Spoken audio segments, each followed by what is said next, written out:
The story begins in the midst of a protracted battle. Whole hordes of warriors went on the attack in order to defeat their enemy. This enemy was our hero, who was also called the Heavenly Demon. The Lord of Darkness felt the blood and fear of the people that rushed towards him wave after wave. He was surprised that the soldiers, despite the horror that gripped them, so determinedly desired his death. However, the ruler decided to fulfill their wish and engage in battle with them. Our anti-hero's strength was several times greater than his opponent's, which is why anyone who dared to approach him instantly met their death. All the warriors who flew towards him from the sky turned into nothing more than drops of blood that splashed the clothes of their killer. The demon, looking at the approach of more and more waves of attackers, was amazed at how pathetic his enemies were. But despite this, they still remained extremely self-confident. However, the Heavenly Lord wanted to show his opponents that they clearly did not understand who they were dealing with. Therefore, despite the fact that he fought without weapons, no one was able to get close to him. Thus, the enemies themselves saw for themselves how powerful the demonic art of strengthening the soul truly was. After which the Shadow Lord decided to use the strongest and most forbidden technique. Demonic hands immediately appeared from the ground and attacked his opponents. An entire army that was waiting to go into battle was destroyed in an instant. It then became obvious to the heavily wounded that they didn't stand a chance against the Heavenly Demon. The ruler spared no one. His demonic limbs killed absolutely everything they touched. And so, after a short time, there was not even a hint of someone's corpse left on this land. This only caused a grin from our anti-hero. The Lord realized that he had destroyed the last of the contenders who wanted to take his life. There was a deathly silence all around. However, despite his victory, the warrior was sad because he simply could not enjoy peace, and his whole life was stained with blood. And suddenly the demon felt severe pain throughout his body. He barely had time to grab his chest before blood began to gush from his mouth. This meant that the retribution for using the demonic soul-strengthening art had begun. The absolute power he had obtained by absorbing thousands of souls. And although the Lord knew the price for such power, he believed that he could withstand it, even if other heavenly demons could not cope. However, it is obvious that the ruler was too arrogant. The warrior saw more and more curious eyes appearing around him. And then from the same darkness chains appeared, trying to entangle his body. No matter how hard the anti-hero tried to escape, these shackles completely captured and immobilized him. The souls he absorbed tried to drag the Lord into the underworld. However, even despite this, our character only laughed, torn apart by the pain and the bonds that held him back. He screamed that no one would be able to conquer him.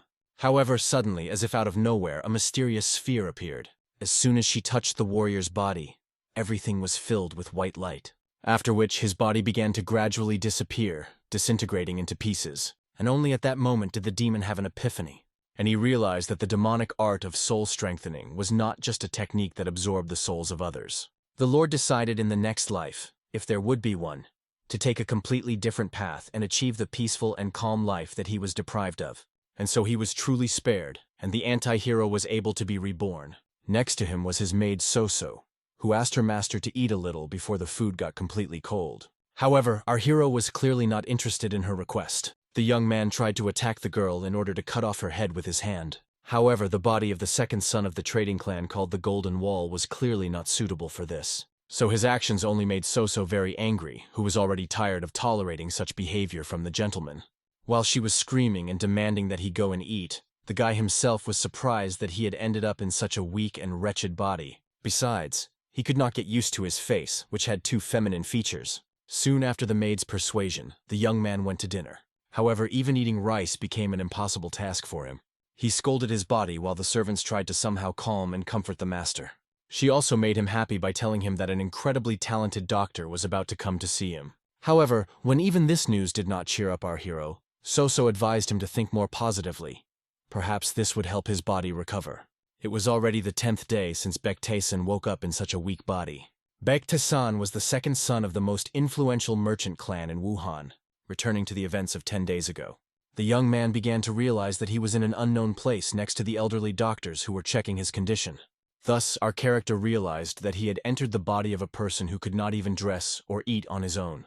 And as he had already noted, he was especially irritated by the pretty face of the current incarnation. However, the main problem was that the meridians of this body were torn, and the owner could die at any moment. Baektaesan was clearly upset that in his new life he found himself in such a fragile body. He would have to try his whole life just to survive. A warrior could use his power to temporarily connect the meridians and gradually strengthen them until they were restored.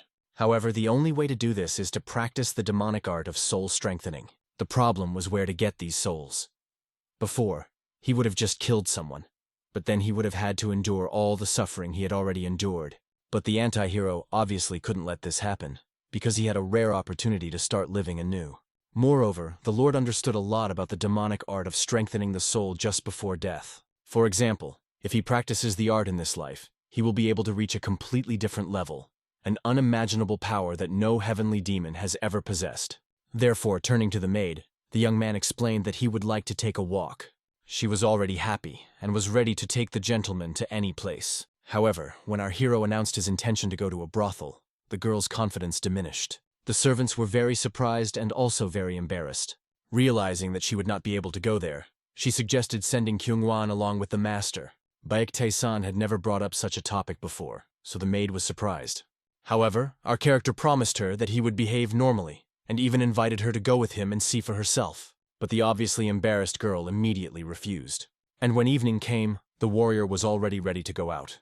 Apparently, Soso was still confused by the fact that the gentleman had been acting like a completely different person in recent days, and now suddenly wanted to visit a brothel.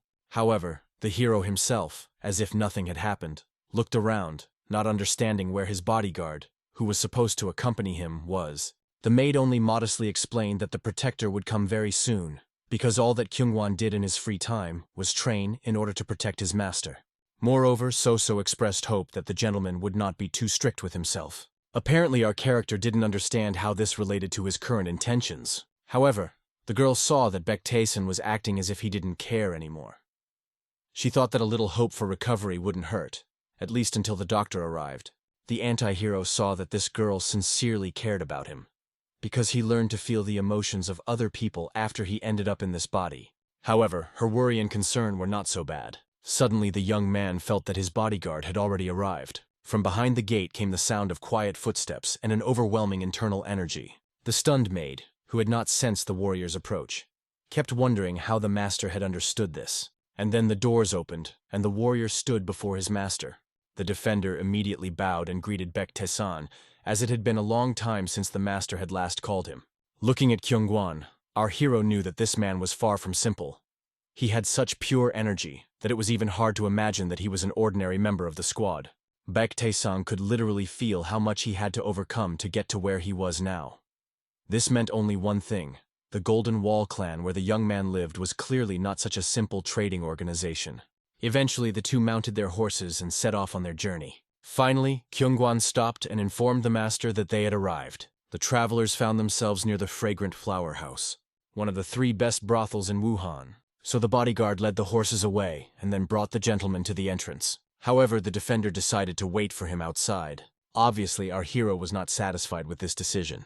He wanted to know why the warrior would stand and wait for him outside when they were standing right at the door of the brothel. It was unlikely that the bodyguard could be sure that he would be able to get to the anti-hero before something happened to him. Therefore, the Lord ordered him to stop arguing and follow him. However, he still refused, explaining that he could not do so. This seriously angered our character. He didn't understand. Was the warrior simply refusing to follow his orders? Or the defender didn't want to have fun with him? After all, it would be nice if the bodyguard could both have fun and protect him at the same time. But if he was not able to combine these two things, then at least he needed to stay close to his master. Under such pressure, Kyungwon immediately abandoned his principles and agreed, after which the two of them entered the brothel. As soon as the travelers entered, a row of girls lined up next to them to greet them. Having chosen his company, our hero went with them to a secluded room. There, beauties played instruments and entertained him with conversations in every possible way. At some point, Baektae-san realized that the bodyguard who came with him was not there. As it turned out, the defender was standing near the stairs and guarding the entrance to their secluded room. At that moment, one of the courtesans came to offer the young gentleman some wine. However, the young man explained that the girls could drink at his expense, but he could not drink with them because he felt unwell. That's why now the anti-hero preferred to just listen to rumors about himself. He wanted to find out everything that the beauties knew about the second son of the head of the Golden Gate. The courtesans had to speak in turns and tell absolutely everything. And so, after some time, the ruler realized that Baektae-san had 1,000 gold coins, one small estate in the surrounding area, and several brothels as an inheritance. Because of his health, the young man had neither power nor influence. Everything went to his older brother. Every resident of Wuhan knew about this, but our hero would never have learned this information if he had stayed at home. Finally tired of talking, the anti-hero decided to start what he came here for. It was hard enough for him to deal with all the girls at once, so the Lord decided to choose one. His gaze fell on the beauty who was playing musical instruments for him. They secluded themselves, and the other courtesans were whispering, "Will the master return to them again?" In addition, the courtesans were curious why Taesan chose only Hwaryong. At this moment, our hero, sitting quietly next to one of the establishment's flowers, decided to find out how long she had worked in this place. Her experience already amounted to about 10 years. This suited the Lord's preferences perfectly, so he decided to begin. The other girls at this time were walking down past Gyeongwan and discussing the fact that it was hardly worth expecting much from such a weak and thin gentleman, although he was really very handsome. Many would like to spend time alone with him next time. However, everyone fell silent when they heard their friend's loud moans. Apparently, even the visitors sitting in other rooms felt awkward. The men began to envy the power of the man who had done such a thing, while the other courtesans apologized for the fact that the spell of silence had not worked properly. However, in reality, everything was not at all as it seemed, because at that moment Baek Tae-san was absorbing the soul of this girl. This process was quite painful and unpleasant, which is why she screamed. After all these shouts, as soon as the gentleman appeared from the room, a bodyguard immediately ran up to him. The defender wanted to know if his master was really okay. However, the young man only smiled at his question, after which he explained that everything was really fine with him. After this, the anti-hero, as if nothing had happened, walked on, leaving the brothel. The other courtesans immediately went to check on their friend, not understanding what had happened to her. After spending time with our hero, she glowed and became literally a real beauty. Even her eyelashes became longer. The girls thought that Tae-san gave her some kind of elixir. However, the beauty herself did not even remember what had happened. But now she felt an extraordinary lightness in her body, as if she had been completely reborn. Events returned to the Golden Wall trading clan. So calmly swept the floors, worried that the gentleman would not lose consciousness in the brothel. However, soon the entrance doors to the courtyard opened, and she saw a gentleman with whom everything was fine. That's why the girl at first didn't even believe that Baek Tae-san really went to a brothel, and she wanted to know how it all went. However, the Lord suggested that instead of questioning him, they questioned Kyungwan, who was with him. After which the young man left them alone and walked away. The maid still couldn't believe that everything was okay with the master, but she was glad that he was feeling better. Our hero himself, as soon as he entered the room, immediately closed the door to seek privacy. There he began to meditate in order to properly distribute the energy he had collected. In the end, Taesan really did manage to restore the minor meridians.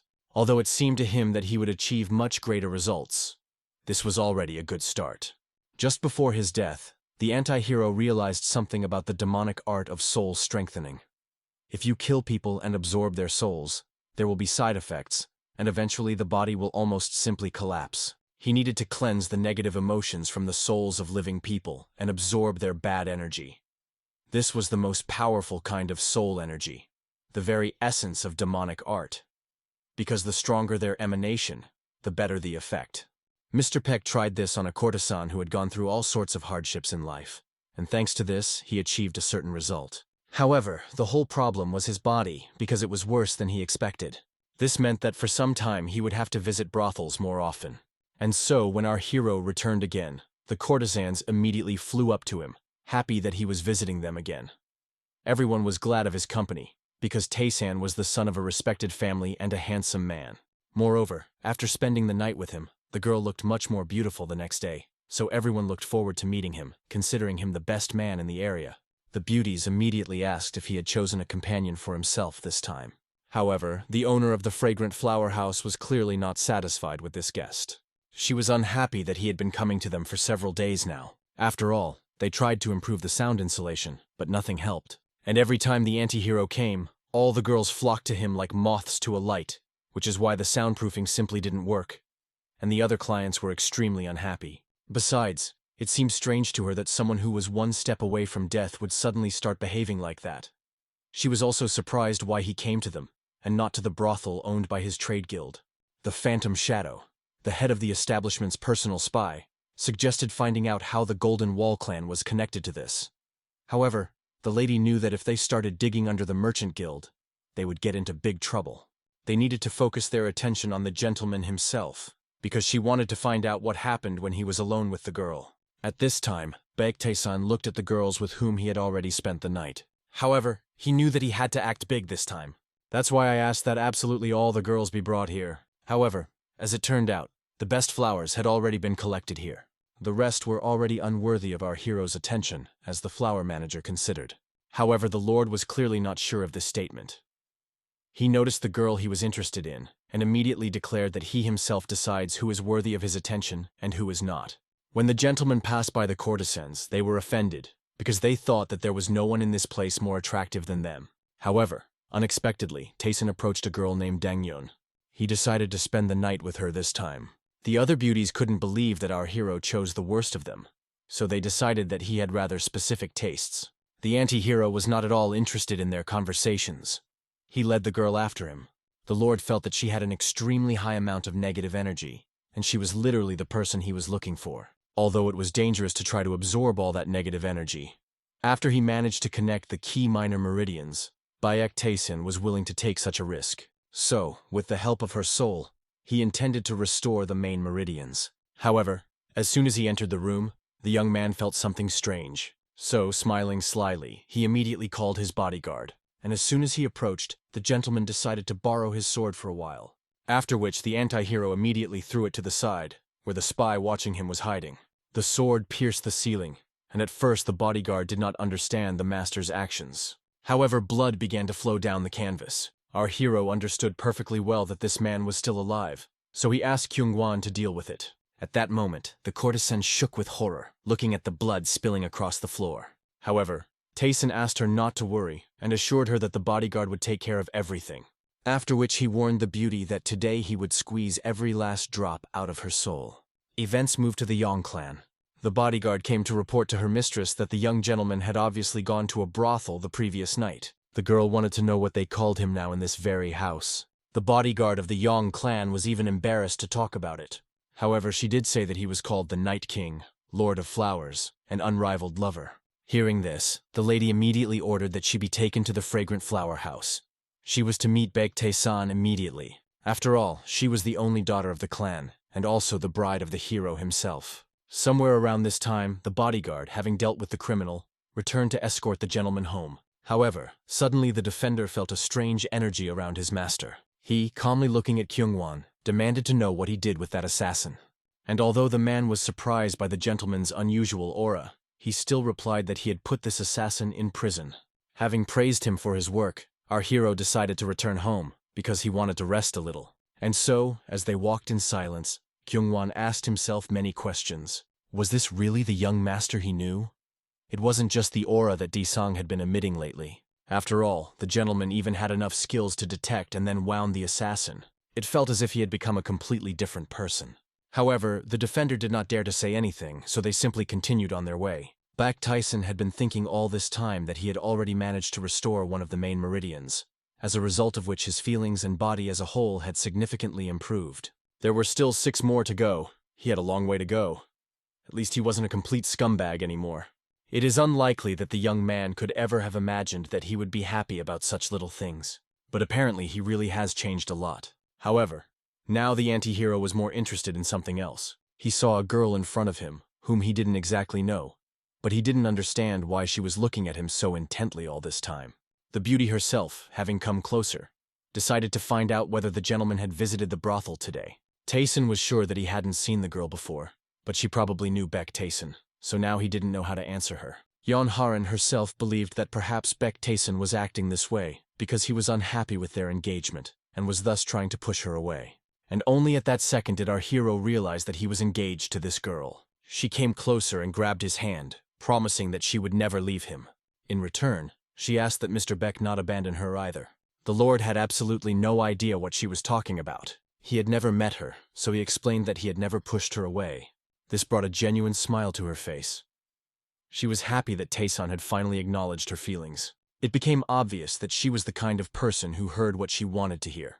So the anti-hero decided to calmly say goodbye and leave. In fact, our hero couldn't believe that some girl made him, a former heavenly demon, so worried. He considered her a rather dangerous enemy. However, he suddenly noticed that his bodyguard was walking especially far. Moreover, The defender looked incredibly embarrassed and blushing. Later, while bathing, Soso decided to discuss the fact that Baek Taesun had met a lady on the way back. The maid explained that she found out about this when they were noticed by other maids. However, looking at her smug face, Taesun was sure that it was Soso who told Yeon Haran where he was now. After which, the maid decided to find out about the condition of the warrior Gyeongwon. In fact, he was in love with Lady Haran's bodyguard, the warrior who was always by her side. Gyeongwon had had his eye on her for a long time, so Baek Taesun finally realized why he had gone ahead without him. However, this only made our hero smile. In the old days, warm feelings seemed unimaginable to him. However, for some reason he wasn't angry.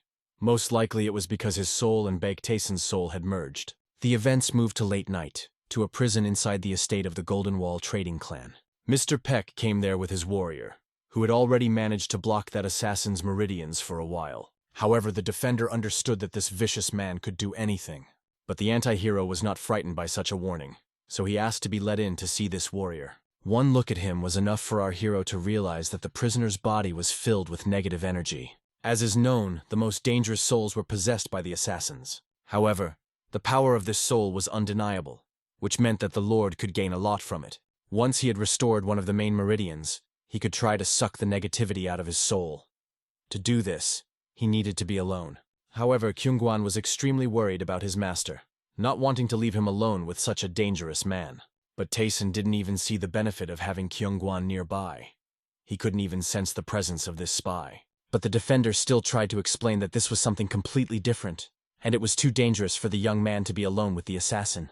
In the end, such excessive concern only angered the gentleman. Kyungwan had no choice but to obey, so he had to go out, leaving them alone. Already on the outside, he was indignant that this time he couldn't say anything when he felt the normal aura of the owner. It felt like he was facing a top martial artist. But suddenly the bodyguard heard a loud sound coming from the prison, after which the air was filled with loud screams. But it was not the master's voice, so Kyungwan could only guess what was going on there. At that moment, our hero was trying to suck the negativity out of this assassin's soul. However, this process turned out to be much more dangerous than he expected. The prisoner's soul was too polluted, so at some point, Baek Taesun simply had to give up to avoid being wounded himself. The anti-hero was clearly disappointed that he was not yet strong enough to deal with such a person. After cleansing the soul from negative karma, only pure energy remains. However, in cases where the soul is too corrupted, negative energy merges together. Although there was not much of it, it was mixed. So the Lord realized that for now, he only needed to make do with the energy from the brothel.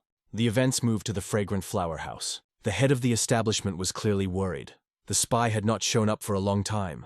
It's been 2 days since Taesun caught the phantom shadow, and there's been no news from him. However, suddenly the lady's assistant burst into the room without knocking. He explained that the lady urgently needed to look at something. The phantom shadow had appeared. However, there was clearly something wrong with him.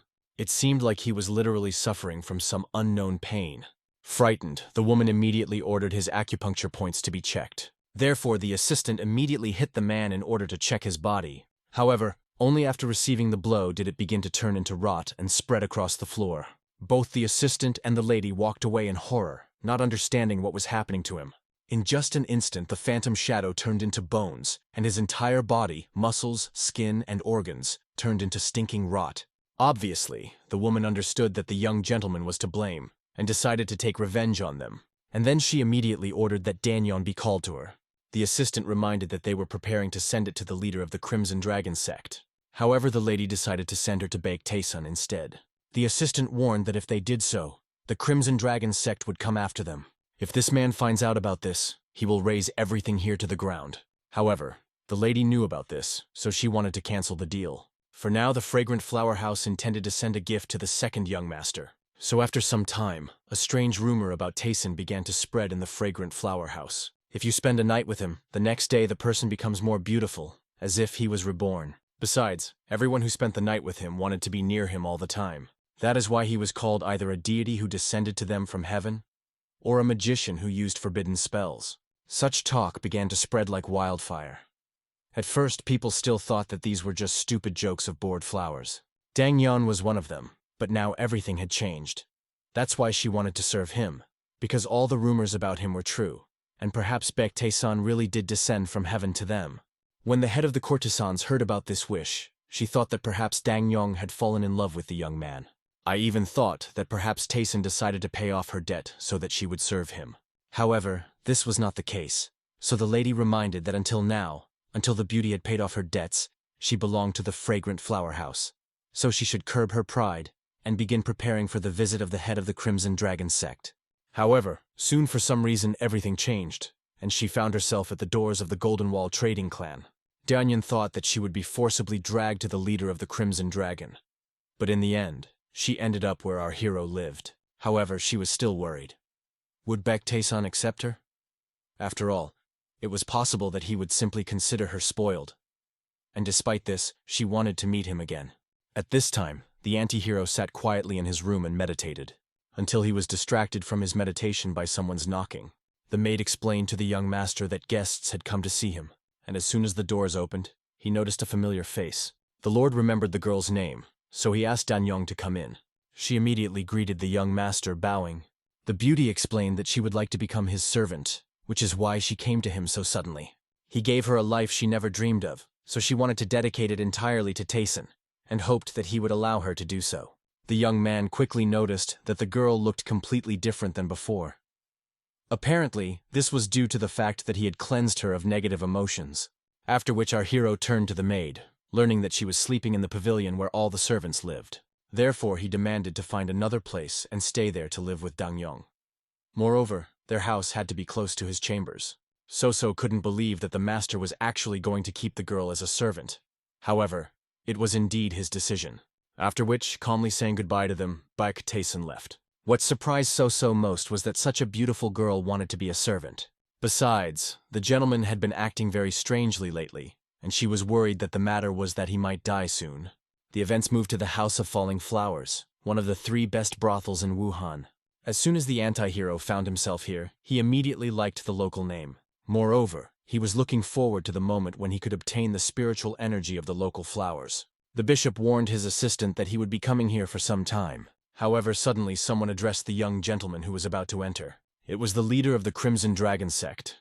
He was angry that some little brat dared to take his Danyong for himself. As soon as people saw this man, they immediately began to walk away, realizing that they couldn't get on such a person's nerves. He would grind them into dust.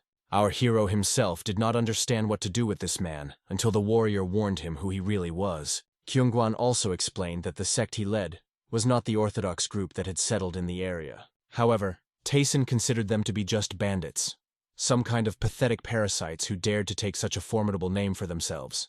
So he suggested simply ignoring them. Apparently, Jokshim was angry that someone dared to ignore him, especially a young man who was so weak that it was strange where he got such courage from.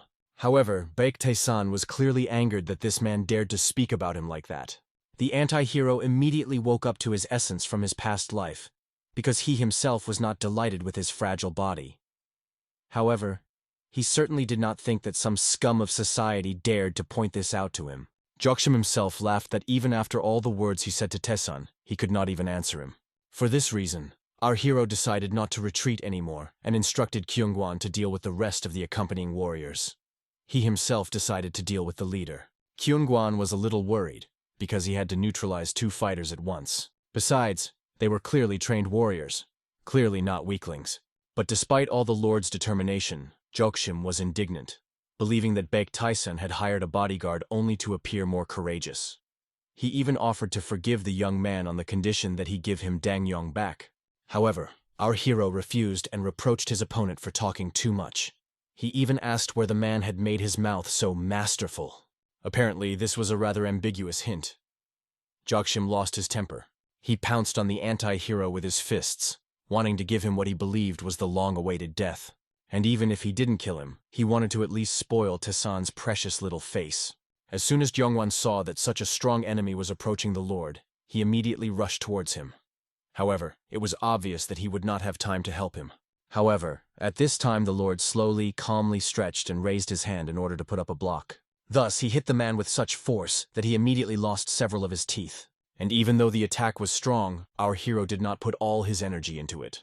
Otherwise, his body simply wouldn't have been able to withstand it. Therefore, the fact that the man lost consciousness was already a pretty good result. As soon as Kyungwan approached the master, it became obvious that he had already dealt with the rest of the bodyguards. However, he did not kill them, which clearly upset Baek Tae-san.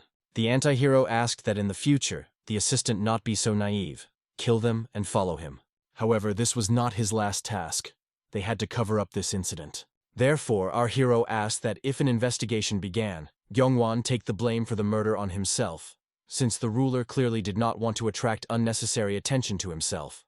And so the defender remained in the midst of all this carnage. After waiting for the gentleman to leave, he looked at the corpses. Gyeongwon clearly couldn't believe that Baek Taesun managed to not only neutralize but kill the head of the Crimson Dragon with his bare hands in just one blow. This meant that it was no coincidence that he had managed to catch the assassin. So the bodyguard wanted to know who the person in front of him really was. As usual, after spending the night in a brothel, the anti-hero woke up at dawn. However, looking at his body, he could say one thing. It was still in bad condition. This meant that in that battle he spent almost half of all the energy he had managed to accumulate. Unlike when Taesun was a heavenly demon, his body would crumble under the slightest stress. So now he realized that he had acted clearly recklessly. However, as a heavenly demon, he couldn't allow himself to be treated like that. However, when they returned home, our hero was surprised to see that his fiancée's bodyguard was there, drinking tea as if nothing had happened, which was served to her by the new maid, Danyong. After which, seeing the gentleman who had arrived, she calmly greeted him.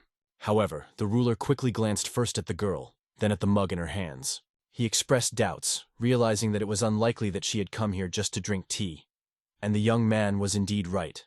As soon as the doors closed behind Danyong, Yu Soyeon was able to speak, and decided to find out if Danyong was by any chance the maid who was brought from the brothel. In fact, she came here herself. However, Baek Taesun was not going to make excuses to Yu Soyeon, and decided to find out what was wrong with her. She remained as calm as possible, looking at the gentleman. However, looking at his disheveled clothes, she assumed that he had just returned from a brothel, and when she turned out to be right, she clearly looked very upset. After which the warrior calmly reported to the master that his engagement to Karen would be dissolved, after which she surprised everyone by telling the reasons. To sum it up, someone recently sent our hero's fiancé a proposal of marriage, and that someone belonged to the Jongli clan of the Martial Alliance. The clan leader, who learned of this, decided to break off the engagement, citing the anti-hero's recent actions.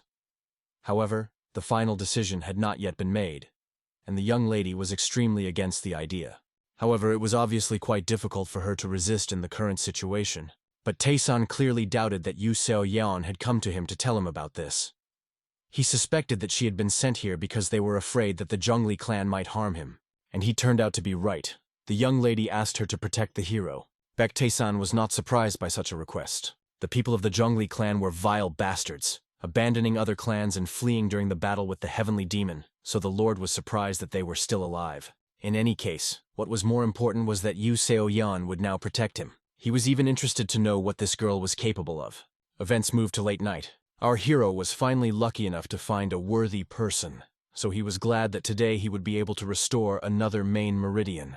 However, the young man still felt that Yu Seo-yeon was watching him too closely. Therefore, the anti-hero warned that if she did not want to follow him, he would not force her. However, the reason was different. So our hero allowed her to do as she saw fit, although he understood that some might think that he had deliberately dragged the guard into this. However, suddenly Taesun stopped. Before the guards had time to understand what was going on, the ruler was surprised at how many enemies were already here. At first, Gyeongwon didn't even understand what kind of enemies they were talking about, until suddenly he and Yu Soyeon simultaneously felt something strange. Our hero himself calmly counted 4 enemies. Apparently, all the spies were astonished when they realized that they had been exposed, so they immediately dropped to the ground in front of the anti-hero, since there was no longer any need to hide. Gyeongwon immediately grabbed his sword to deal with them. However, the young man asked him not to rush for now. The man who appeared, clearly the leader, asked Baek Taesun to kindly come with them. And the lord was obviously surprised that the unorthodox scum were behaving so respectfully towards him. However, he asked his bodyguard to assess the strength of these people. The first thing the warrior did was immediately aim at their leader. Given the energy emanating from him and the faint scent of blood, he was clearly more than just an ordinary thug. However, even Gyeongwon was at least 3 steps above him. After these words, our hero no longer wanted his warrior to stand idle, because the time had come to check whether his assumptions were correct. That's why Kevin immediately cast his aura on the enemies. They even trembled when he released his inner power. So the warrior walked past them, not giving them the opportunity to even move. Apparently, the leader just laughed that Gyeongwon decided to go against him alone. The defender did indeed emanate impressive energy, so the opponent suggested that he prevent senseless violence and calmly follow them. However, this was all just empty talk, because as soon as Kyungwon came closer, the man immediately attacked, aiming behind his head in an attempt to wound him. However, the bodyguard was also not an ordinary person and deftly drew his sword, after which he dropped to his knees to hit the enemy's weak spot, his legs. After the first series of attacks, the enemy realized that the defender was much more skilled than he had initially assumed. Apparently, he was greatly underestimated, taking him for an ordinary bodyguard, so he decided to use more internal forces to finally defeat him. Yu So-yeon began to become very worried, ready to help the master. However, Baek Taesan saw that the fight was actually going in Kyungwon's favor. It would be over in just one blow. And that's exactly what happened. The defender seriously wounded his enemy in an instant. Yu So-yeon still couldn't believe that it was possible. In total, the warrior needed only 5 sword strikes to defeat such a strong opponent. However, our hero was still unhappy that he had only cut off the enemy's hand. In Taesan's opinion, Kyungwon was too soft-hearted.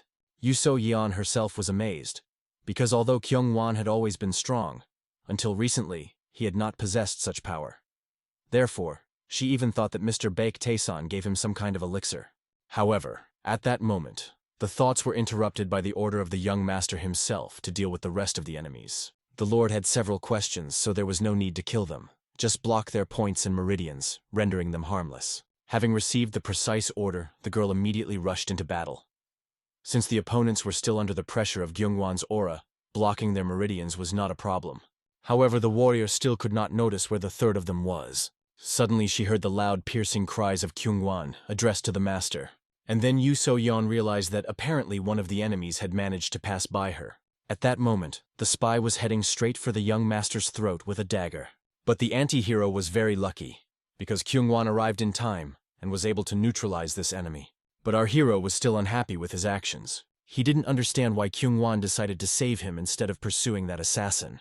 And the defender himself realized his mistake, so he immediately fell to his knees and began to apologize for his failure. Obviously, if Baek Taesan was still a heavenly demon, such a mistake would have cost Kyungwon his life. However, for some reason he wasn't upset now. So I decided to forgive him and asked him to gather the rest of the assassins together.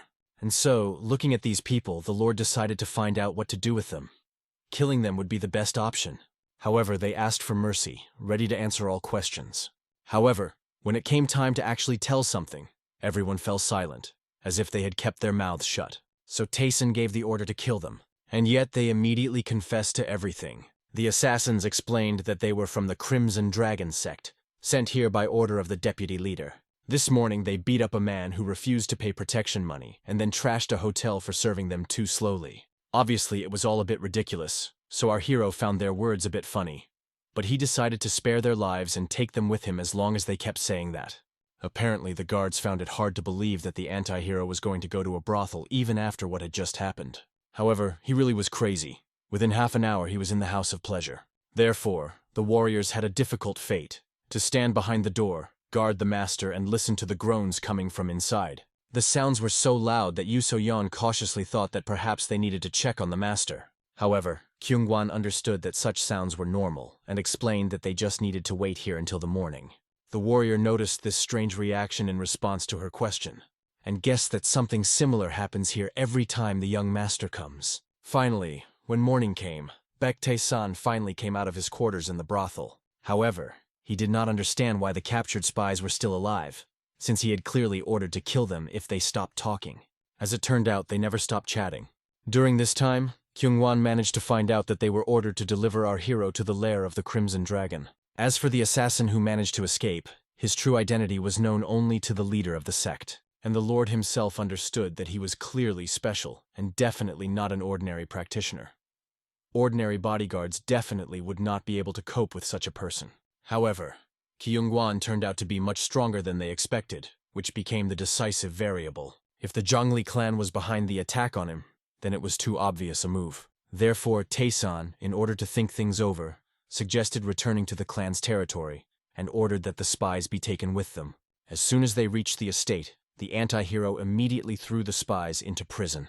However, I quickly realized that first I needed to impose restrictions on them. For this, he decided to enlist the help of Kyungwon and Yu So-yeon. Starting from today, our hero would teach them some useful techniques, so they had to watch him closely. Apparently, both were surprised that such a weak gentleman wanted to teach them martial arts. However, our hero decided to start their training with a simple limitation technique. With the help of your internal energy, you need to block the meridians of the desired person. The main thing is to maintain order, because control over internal energy was the key point. Therefore, you need to train a lot. And although both warriors could confidently state that they had never seen this restriction technique before, they instantly understood all the basics. After which, Tayson decided to demonstrate the technique on one of the spies, warning him not to move too much, otherwise he would lose consciousness. The prisoner had already started screaming, explaining that even without this technology, he would not have been able to do anything. However, his screams were to no avail, and he was eventually immobilized. Everyone stopped to watch how the body reacted to this technique. Baek Taesan asked his warriors to try it on others as a training exercise. Looking at Kyungwon's efforts, Yoo So-yeon sincerely did not understand how Mr. Baek knew about all this, and why his bodyguard carried out all his orders without question. However, suddenly a crazy idea came into the anti-hero's head, to make the organ below the waist of their captive explode. Obviously, he was trying to scare them in this way, so that they would definitely not think of doing anything. Events moved to the Choso Pavilion. There at the table sat the master of the pavilion, our hero's uncle named Baek Woo-hyun, who called his son to talk. He wanted to know if there was any news from the fragrant flower house. And although there was no news, Sanil, the future master of the pavilion and also Baek Woo-hyun's son, was sure that if they continued to put pressure on the head of the pavilion, they would soon definitely make a mistake. But be that as it may, it didn't matter at all to Baek Woo-hyun, because they just needed to take advantage of the current situation in order to get as much money as possible for the Golden Wall clan. The Flower House was a spy organization masquerading as a brothel, and they needed to be captured and made part of the Golden Wall trading clan. Also from the news, after the death of the head of the Crimson Dragon, a struggle for power began within the sect. It looks like they will soon split into two groups, and most likely there was a third party involved. Sanil himself quickly suggested that this might be the work of the Golden Alliance of Heaven. His father, more than anyone else, knew that they were very dangerous. It was necessary to keep an eye on them as closely as possible. The Golden Alliance of Heaven was formed by several merchant guilds in Wuhan. At first glance, it may seem like they have come together to trade, but in reality, the alliance is opposing the Golden Wall trading clan. So the master could only guess what they had planned this time. Sanil promised that if they noticed any suspicious movements, he would immediately go after them. After which there was a short silence where everyone was thinking about their own things. Soon the master decided to discuss the fact that the people began to call Mr. Baek Taesan the Night King. He wanted to know if his son knew if he was taking any special medicines or foods. However, he had no information about anything like that. Sanil simply believed that his cousin had great stamina, which came at the cost of his health. Also, no one knew when he might die. However, Baek Taesan became so carried away by going to brothels that it only shortened his allotted time. However, even if this was so, the master was not at all worried. For the most part, he even envied the abilities of the boy who was destined to die. Events returned to the young master's palace. When Soso went out to meet her master, she saw that he had brought several men with him. As our hero explained, the estate needed more workers. Soso had complained about this more than once, so he found her people. However, the girl quickly noticed that these warriors were somehow strange. Something was clearly wrong with them. The bishop took her criticism calmly and explained that it was up to her to decide whether to leave them in the estate or not. In fact, the girl remembered her words well. She only briefly mentioned the labor shortage. However, Taesan immediately brought in such strange workers. Perhaps the reason is that he has become a little kinder. It's finally time to introduce all these people. From left to right, they were called Black 1, Black 2, and Black 3, as they all emerged from the darkest places of this world. However, the anti-hero noticed that the men clearly did not like their new names. His obvious anger became a demand for an explanation, and everyone immediately became so frightened that they bowed down and accepted these names as their own. Only after this did our hero calm down and was able to leave peacefully. Finally, he said that Soso could now use these workers as she wished. However, Baek Taesan suddenly remembered that he hadn't seen his bodyguard for a long time. As it turned out, at this time he usually went out to train. The Lord was surprised that Kyungwon lived a surprisingly ordinary life, despite being a member of a combat unit. At this time, the guy continued to hone his strikes, remembering the fight against the leader of the Crimson Dragon sect. All his master did was lightly hit his opponent on the chin. He himself had never seen such a martial art, so he tried to repeat it. Previously, Kyungwon had never regretted joining the Dragon Sword Squad. Their job was to do whatever they could when the Golden Wall clan was in trouble. As long as he continued to carry out this mission, he was always paid handsomely. But it is also true that when he did not become stronger, he felt uneasy. However, at some point something changed. Someone appeared who could help him reach new heights. And then suddenly the young gentleman came to visit him. Reminding him that the sun would soon set, he asked his subordinate to finish his training. After all, an escort is required again in order to go to a brothel. At that moment, having made up his mind, Kyungwon decided to ask his master one question. He wanted to know when Taesun decided to stop hiding. After all, he first discovered the assassin in the fragrant flower house, and then killed the head of the Crimson Dragon sect. He is also currently teaching them the technique of restriction. Our hero obviously immediately became frightened that the warrior realized who he really was. Before this, the anti-hero was sure that his bodyguard was just a stupid guy, but apparently he relaxed too much. He couldn't let anyone know that he was a reincarnated heavenly demon. Therefore, the Lord was already wondering whether he should kill this man. However, suddenly, Gyeongwon fell to his knees in front of the young master. As it turned out, he had heard that many people with severed meridians were real geniuses. The young masters were also damaged, and so the protector asked Baek Taesan to take him as a disciple. It was only then that Taesan realized that Gyeongwon thought he was a martial artist who was hiding his strength. First, he decided to find out why Kyungwon was so eager to become his disciple. The reason was that the protector wanted to become stronger in order to take revenge on the one who destroyed his sect. However, the anti-hero, like no one else, knew that those who are driven by revenge wander in a fog of hatred.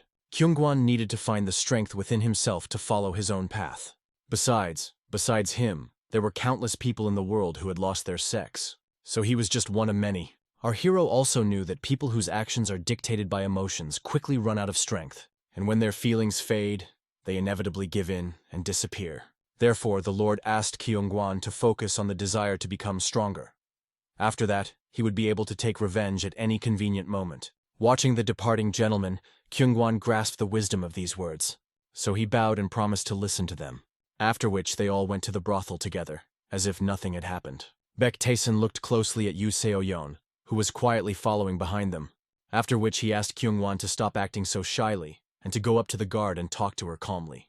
When Kyungwon tried to pretend that he didn't understand what was being discussed, our hero admitted that he was already aware of his sympathy for this girl. Yu Seo-yeon didn't understand what they were talking about right now, so she was just amazed that they went to brothels every day, and didn't understand what her young mistress saw in this man. But suddenly the anti-hero stopped. He smelled blood in the air. No matter how hard Yu So-yeon and Kyungwon listened, they didn't feel anything because they relied only on their hearing. Taesan realized that he had most likely caught the scent of the assassin whose hand had been cut off. And since he had survived, several people, most likely he had come with reinforcements. The Lord immediately reported to Kyungwon that there were 2 assassins and ordered him to kill one of them. At this moment, Yu So-yeon was scared because she didn't even feel the presence of strangers nearby. She only felt the attack approaching when it was already inevitable. She was just lucky that our hero managed to parry the blow, after which he calmly, without reproach, asked her to join the fight. The girl froze in bewilderment, not understanding how Baek Taesan managed to catch the throwing knife flying at him. Apparently, the anti-hero asked her to stop staring at him and pointed out where her opponent was. She had to pull herself together as quickly as possible and do everything in her power. At that moment, the same assassin with a severed hand pounced on her. Once they got into combat, he realized that Yu So-yeon was much weaker than the guy he fought last time. Obviously, such a remark only angered the girl. She put all her strength into the blow and threw the spy away from her, ordering him to surrender immediately. But suddenly, as she took a step back, the board beneath her foot gave way, after which an explosion from the trap was heard right behind her. At this time, the spy himself was already running at full speed towards the ruler in order to kill him, and only then did the guard realize that all this was done to distract her. At this rate, the assassin could kill the young master before her eyes, and he actually appeared next to the man and pierced him with his sword. But surprisingly, Taesan remained as calm as possible. He only summed up that in such critical moments, he realized who really lacked experience. As it turned out, the blade at that moment hit him straight in the space between his hand and his body. Taking advantage of the assassin's confusion, Baek Taesan struck him in the neck. It hit him right in the vein, causing him to fall to his knees, choking on blood, and then quickly die. Apparently the guard couldn't believe that such a weak gentleman could defeat the assassin with just one blow. But the anti-hero strictly ordered the girl to collect her thoughts and stop falling into a stupor during the fight. He also ordered that the man's body be taken with them, because they could definitely find something interesting on him.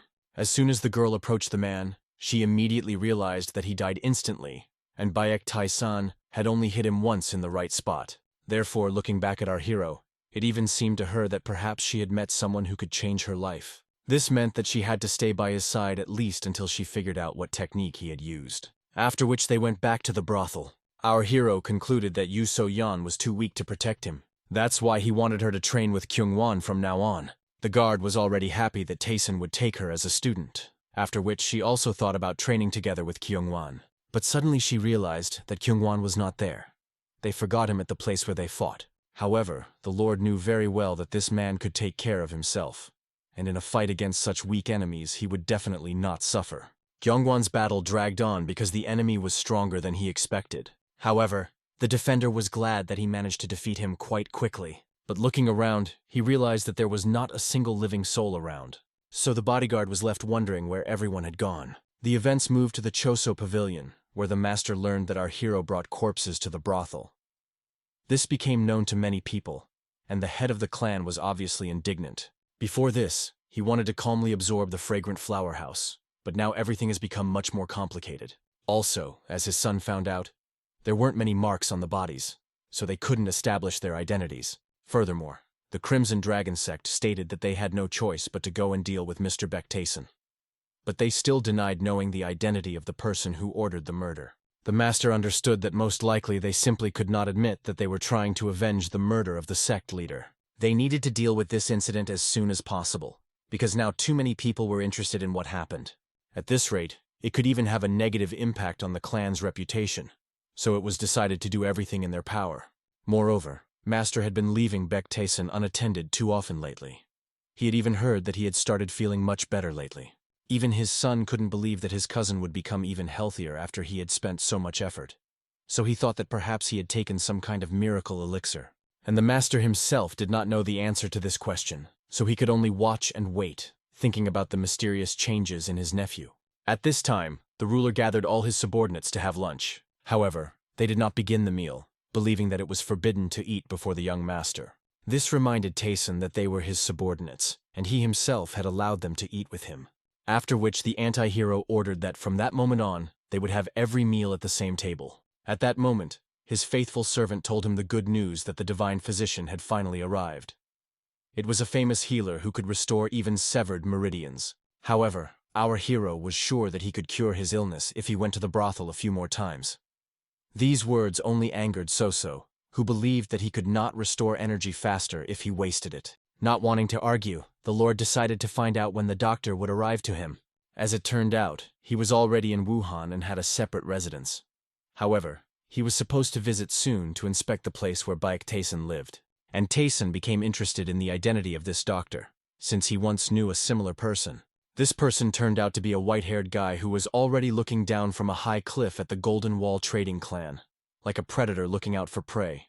Also during the meal, our hero decided to discuss the merits of his subordinates. He heard that Black One had been helping out quite a bit lately. He pretended to be sorry that everything was not like that at all. He was just guarding the warehouses, performing his usual duties.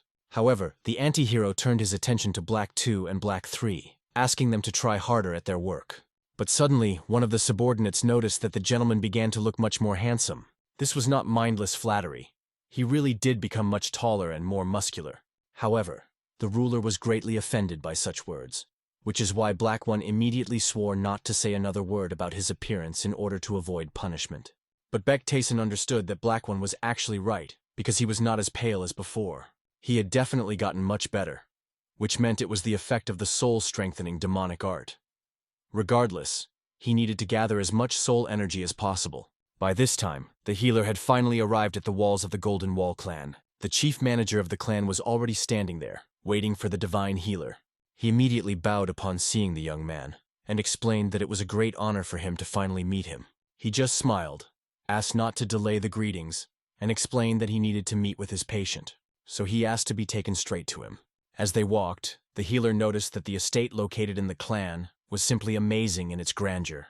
The reason was that the owner of this place had really put a lot of effort into building it. They were currently in one of the 3 best pavilions in the entire clan, And then suddenly the doctor turned his attention to Danyong, who was in the garden with the workers. This girl immediately attracted the attention of the young man with her unusual aura and graceful movements. So he asked his escort to tell him who this girl was. He calmly introduced her as the young master's maid, who had come to them from a rather well-known brothel. She was one of those who voluntarily decided to serve the master. After which the doctor turned his attention to the other girls in the area. They all had a similar fate. They were also new maids who had recently asked to serve the young master. The doctor immediately noticed that all the girls had a very rare physique, so special that he himself would not mind having similar servants. Apparently, this surprised the clan's chief manager to no end, causing him to consider the doctor a real lustful person. However, out of politeness, the manager decided to joke about it, admitting that it was difficult to take your eyes off these maids, but the reason was not at all in their appearance, but in their physical cleanliness. The master of the divine healing arts called this type of physique special. These girls were like white snow, and could blossom no matter which path they chose. For this reason, the doctor asked to take these girls as his students. He promised that if permission was granted, he would never forget the help given to him. In fact, the healer understood that no matter how beautiful these girls were, if Baek Tyson did not make concessions, he would not refuse such an opportunity to improve relations with him. Besides, he has many famous doctors working under him, so he should definitely answer positively. However, when the doctor approached the ruler with this question, our hero obviously refused. The healer asked him to reconsider his hasty decision. He also promised that this would only benefit his maids. However, the anti-hero heard very well that the doctor already had more than 10 students, and he wanted to take 4 more of his students. Tyson considered this unforgivable greed. However, the man explained that the doctors who arrived with him were not his students. They simply helped him during his work. However, it seemed to our hero that the doctor was lying to him, especially considering how all these old men were hanging around him. This meant that they were either his students or his subordinates, since the healer was clearly much older than he looked. However, the healer immediately warned that not every person has the opportunity to learn his healing techniques, but the Lord did not understand why they needed to be studied at all. Besides, he could not forgive the doctor for trying to get what belonged only to him. It seemed to our hero that the doctor was not going to take these girls to teach them healing techniques. The anti-hero understood perfectly well that for the healer, these girls were especially good material for experiments. Obviously, the doctor immediately explained that one cannot speak like that in relation to living people. But in fact, deep down in his soul, the healer understood that Baek Tyson had long since crossed the line. There was no turning back, so he decided to just kill the kid. Since his meridians were severed anyway, he could even say that he simply died during the procedure, so no one would suspect anything. However, suddenly our hero threw a drop of his tea straight into the doctor's forehead. It ran calmly down his face while his hat was torn to pieces. This proved that the healer's skills were too weak and that he was not even capable of helping the Lord with healing. Therefore, it even seemed to Tyson that the best way out of this situation would be to simply kill the healer here and now. At that moment, looking at the young gentleman, the healer felt something incredible. A mad thirst for blood emanated from the anti-hero, like from an ancient predator. At the last second, the doctor became angry and shouted, demanding an explanation from the young master. However, our hero calmly explained that he was worried about the healer's behavior. After all, he took people under his wing, and he really wouldn't want someone to constantly try to take them away from him. After all he wanted was a quiet, calm life. Therefore, in order to obtain such a life, the ruler was ready to deal with the accompanying troubles. Looking at this man, the doctor felt an insane fear. He had already experienced something similar before. It made him realize that he had clearly come to a place he shouldn't have. Cold sweat covered his back, and his hands shook slightly from the realization of his own helplessness. Soon he came to the chief manager of the clan to report that he wanted to work for their clan. He wanted to serve Mr. Baek Tyson, and the manager thought this was great news. He even swore on the merchant clan's behalf that the doctor would be satisfied with what they could offer him. However, the healer asked the manager not to worry about anything, because he completely trusted the young master. In fact, the doctor regretted that he had lived peacefully for so many years, and now it was all over. Even if he had taken on the treatment of our hero, it would have taken many months, considering everything he had prepared. However, the most unusual thing was Tyson's thirst for blood. So when he met this man, he was at least lucky in that he didn't wet his pants from fear. Around this time, Kyungwon decided to discuss with the master whether everything was okay. The warrior had already placed restrictions on all the other doctors, making them his subordinates, but they never figured out the divine physician. However, as it turned out, the main character himself had already imposed restrictions on the doctor. After all, Kyungwon simply would not have been able to cope with such a task. He asked the warrior to take care of the rest since he was still sick and had difficulty using his own strength. Moreover, these people were not the most common targets. However, Chongchu himself suddenly joined their conversation. Kyungwon offered to take the healer to his chambers. However, he believed that it was his duty to constantly take care of his master. After all, no one else could handle it. At that moment, Yu Seo Yeon decided to discuss whether it was harmful for the young master to visit the brothel every day, and his visits would end in the early morning. Even though he was sick, this news left Chung Cha in a complete stupor. After all, Baek Taesun must be at least one step away from death. The doctor wanted to immediately check the hero's pulse. His skills were quite sufficient to do this right here and now. And as soon as he received the patient's consent, he immediately set out to find out what condition his body was in. However, no matter how he checked, there was no meaning in what he felt. It seemed as if the person in front of him was not even alive. After the healer asked such a direct question, even Yu So-yeon and Kyungwon became alarmed. And our hero did not understand how the doctor could tell him such a thing only after he had measured his pulse. But, as it turned out, the doctor had never seen such damaged meridians in his life. He could not believe that even the small meridians were torn. But in essence, this meant that the patient literally had to be dead. The hero was disappointed that the doctor suspected him of being a walking zombie.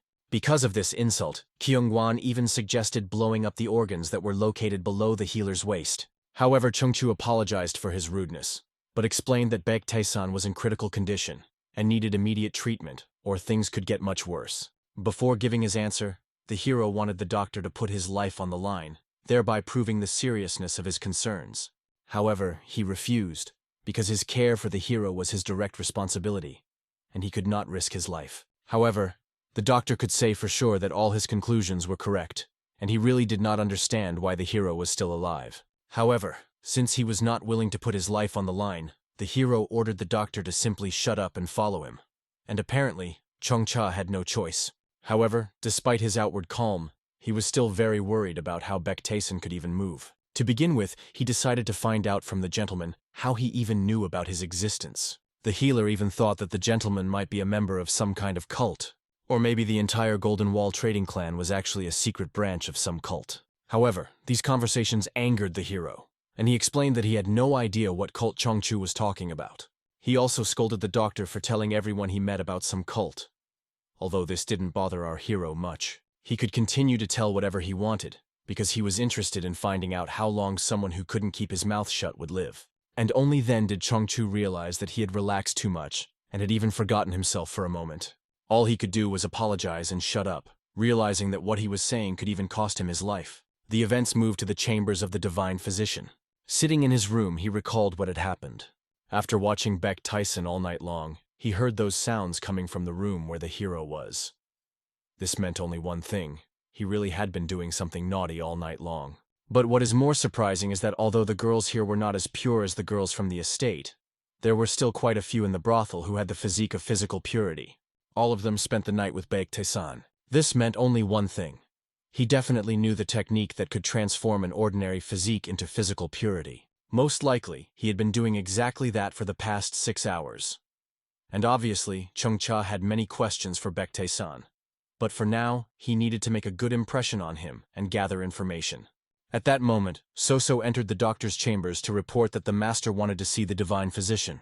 So he followed the maid. He wondered what the master wanted from him this time. Now the healer could not even imagine what the hero was thinking about. Soon they gathered together in his room, and the hero remembered Chongcha's statement that he was quite experienced in healing practices. However, the doctor sheepishly stated that he was proud to be one of the best in his craft. There are probably only 5 people in the world who could say they are better than him. However, no matter how good he was still no match for the poisonous demon, the immortal healer, and the eccentric needlemaster. Hearing these names, Yu Seo-yeon realized that the top 5 healers were all demonic cultivators. The reason is that the demonic cult has demonic doctors, and another doctor who was as experienced as these 2. However, no one knew where they were, and after the demonic cult went underground, they became even harder to find. They were hiding. These rumors were well known throughout the Righteous Alliance. They closed themselves off with a spell of isolation and became completely cut off from the outside world. From what Yu Seo-yeon heard, this spell is impossible to dispel without a certain key, because it is most likely a mystical heavenly spell. This was the very essence of the demonic cult. The activation condition was the death of the cult leader, and the key to dispersal was a new leader. Breaking through the mystical celestial spell is nearly impossible unless you are a cult leader. And in his past life, the hero killed all the candidates for the title of Heavenly Demon. So, unless a new cult leader somehow emerged, no one else would be able to dispel the mystical heavenly spell. In any case, our hero now wanted to know if Chongchu was able to reattach limbs that had been completely cut off or torn off using his skills. And obviously he was capable of it. True, mobility would not be the same as before if arms or legs were torn off. However, if they are cut off carefully, the healer will be able to grow them back perfectly. He could do this to all limbs and most organs, and could easily save anyone unless they were killed instantly. This news made the hero happy, so he wanted Chongchu to be present at his training. He immediately became frightened, explaining that although he studied martial arts, he specialized more in healing techniques. However, the reason was that the hero was going to train Yu So-yeon and Kyung-won. He even reassured them that they didn't need to worry about their severed limbs.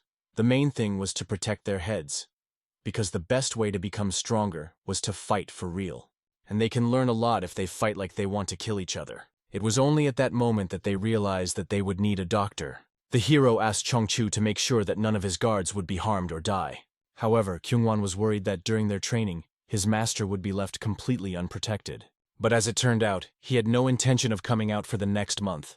During this time, his guards should become strong enough to protect him. The doctor promised that if they did not die immediately, he would do everything possible to heal them, so that they could not worry about anything. In addition, the method proposed by the master was much better than what they currently considered effective, because their skills would increase many times after such training. And Chongchu was not even lying, because the method of this training was invented back in the Heavenly Demon Sacred Sect. A month has passed since this conversation. While fighting with Kyung-won, Yu So-yeon realized that the man really intended to kill her. In that case, she could not give in to him in any way. So, getting closer to him, she attacked him with a sweeping blow, and thus was able to cut his chin. Suddenly, they heard a familiar voice that stopped their training. It was the healer who said it was time to apply the ointment for physical injuries. And then the smell of all this ointment made everyone feel sick. Kyung-won even fell to his knees and explained that his injuries were not serious enough to warrant wasting such precious ointment. However, the doctor explained that there was not a single living spot on it. And although the application site might hurt a little, his ointment was very effective, so he decided to quickly spread it. Soon, our hero appeared, who also believed that the ointment for physical injuries was a really good thing. And obviously the guards were overjoyed at the appearance of the gentleman. The doctor himself wanted to know what he was doing there, since he clearly wasn't interfering with his fun. The hero explained that he decided to go and see his guards, since exactly a month had already passed. After which he immediately offered his hand to the doctor, which frightened him quite a bit. However, as it turned out, the hero wanted him to check on his well-being. He knew for sure that he was interested in measuring his pulse, so he let him do it. And so, having checked the pulse, the doctor literally did not believe what he felt. He wanted to know how the gentleman managed to restore his meridians. Only at that moment did he realize that he had truly changed. All month long he devoted time to his deep meditations, strengthening the meridians that had been restored in a hurry. But his spiritual energy was different from what it was in his past life. Previously, it was destructive and cruel. Now it has become extremely dense and stable. Now it is much more difficult to control. But if the hero continues to recover at this rate, he will one day acquire a perfect body. Our hero also scolded Chongcha for making the ointment for injuries intentionally painful, and ordered him to change the composition and stop mocking his guards to vent his anger. Apparently, the doctor didn't understand how the hero knew about this. While Kyung-won clearly intended to have a serious conversation with Chongcho, the warrior attacked the healer with his fists, while the hero told Yu So-yeon that they were going to visit Yeon-oh-jin's clan tomorrow.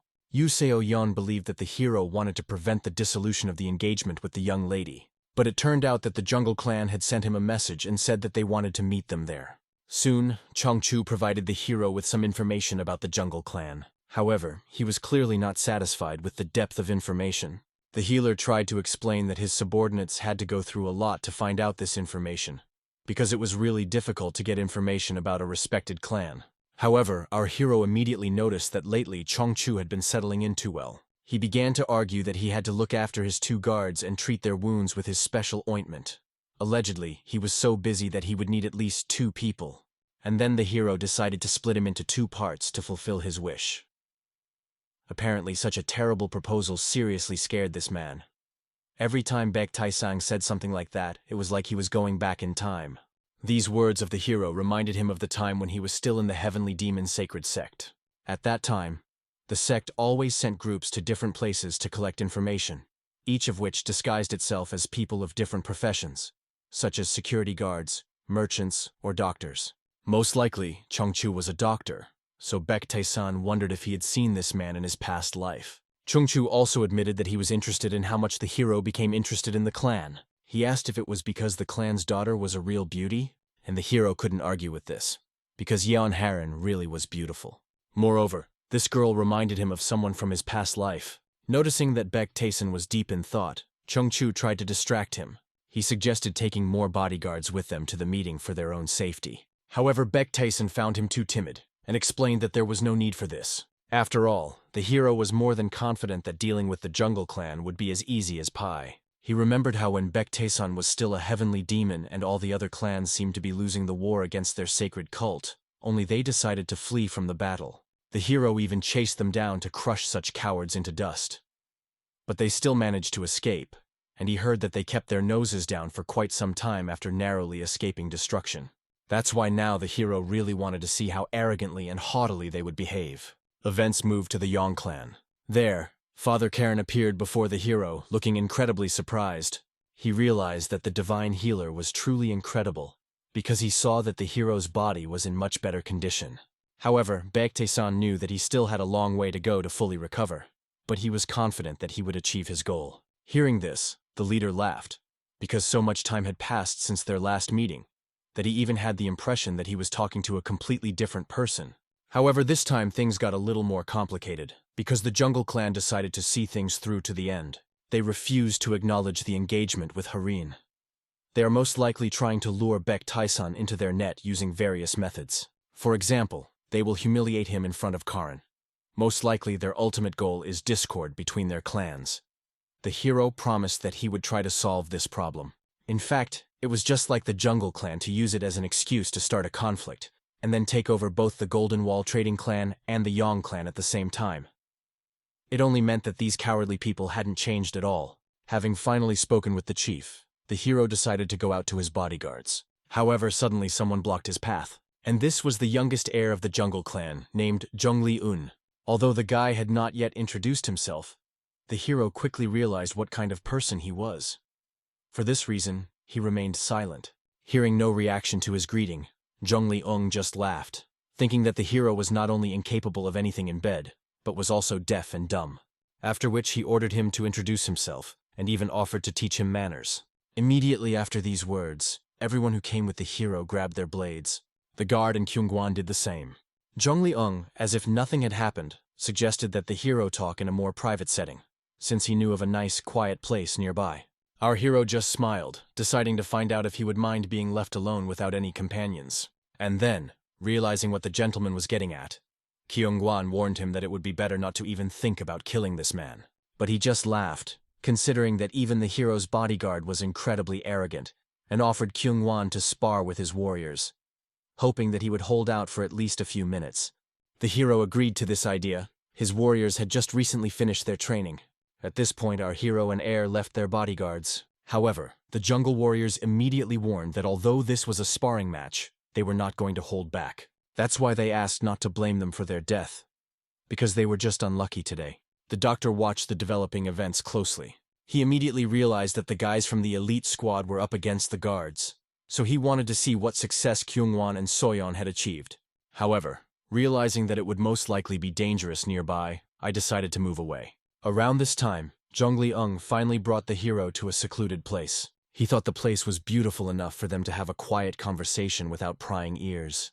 And the hero was surprised that Jongli had tried so hard for him that he had even found such a wonderful place. And that was indeed the case, because Jongli had been waiting for their meeting ever since he arrived here, so it was to be expected. He also boasted that he was quite skilled at causing pain to other people, and he was sure that Baek Taesan would be absolutely delighted by this. And even the hero himself couldn't wait to see his skill. However, before that, he wanted to know what Jongli was really planning. After all, the point is clearly not that he actually wants to marry Karen. Jongli did admit that she was pretty, and that he wouldn't mind taking a closer look at her. However, that didn't mean she was suitable as a mate for him. his ambitions extended far beyond this clan. After which he suddenly threw a throwing knife towards the hero. However, to his surprise, the knife hit the tree that was behind him. At this time, the hero, having moved behind him, had already grabbed the man by the head. After which he suggested that they discuss together how far the boy's ambitions extended. Apparently, he was afraid of the skill of the hero, who had damaged meridians. He tried not to worry, thinking that it was just an accident. However, suddenly he felt incredible pain throughout his body. Even the guards heard these screams, thinking that the young master had decided to kill Jongli, and Jungle's bodyguards believed that it was their young master who was in trouble. But Yu So-yeon, like no one else, understood that everything would definitely be fine with Baek-tae-san, and suggested that the enemies attack all at once, and they accepted the girl's offer, wanting to deal with their opponents as quickly as possible. They even promised that they would not fight at full strength and would play along a little. However, this decision did not end well for them. The first attacking enemies were quickly neutralized without even using any weapons. However, it so happened that all the warriors, for some reason, attacked Kyungwon. However, he was helped by Yu So-yeon, who neutralized those who were sneaking up on the warrior from behind. After which she angrily reminded them that she was also their enemy. After which the two came closer to each other, standing back to back. Both understood that they could not let their master down under any circumstances, and had to show how effective the training sessions he had arranged were. The hero himself laughed at the guy, whose arrogance had clearly diminished. He decided to extract only half of his internal energy, so he wouldn't die this time. However, it was not because the hero was too merciful. He simply understood that it was dangerous to kill this man for now. At this time, the battle continued in the territory of the Yong clan. And finally, with the final blow, Yu So-yeon neutralized her last enemy. She honestly admitted that up until that moment she had some doubts about their powers. However, she was glad that they actually managed to pull it all off. Kyungwon was confident in his abilities from the very beginning, because he believed in the young master. It was only then that Yu So-yeon decided to find out who Mr. Baek was, if he was able to raise their level to such a level that they were able to defeat the jungle warriors. And although Kyungwon couldn't say anything definite, but for sure, if it weren't for Baek-tae-san's training, they would have been lying on the ground a long time ago now. He told them about the weaknesses of the jungle clan members, and they hadn't even arrived at the Yong estate yet. But it felt like he knew absolutely everything about these people. Although Kyungwon was not completely sure at first, as he fought with these warriors, it became easier and easier for him to predict their movements, and all this was thanks to the young master's hints. So Kyungwon was convinced that he was serving an incredible person. Finally, the time came, and Baek-tae-sung returned from talking with Jongli. They met on the bridge, and apparently the hero decided to find out what the doctor was doing here alone.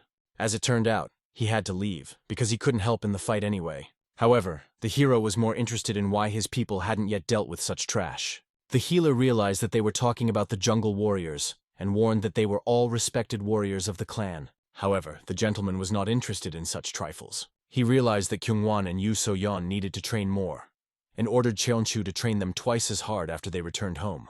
The hero explained that he couldn't stand it when the people around him were so weak. Therefore, after learning the reason, Chongcha had no choice but to obey. Finally, everyone gathered together to have dinner with the clan leader.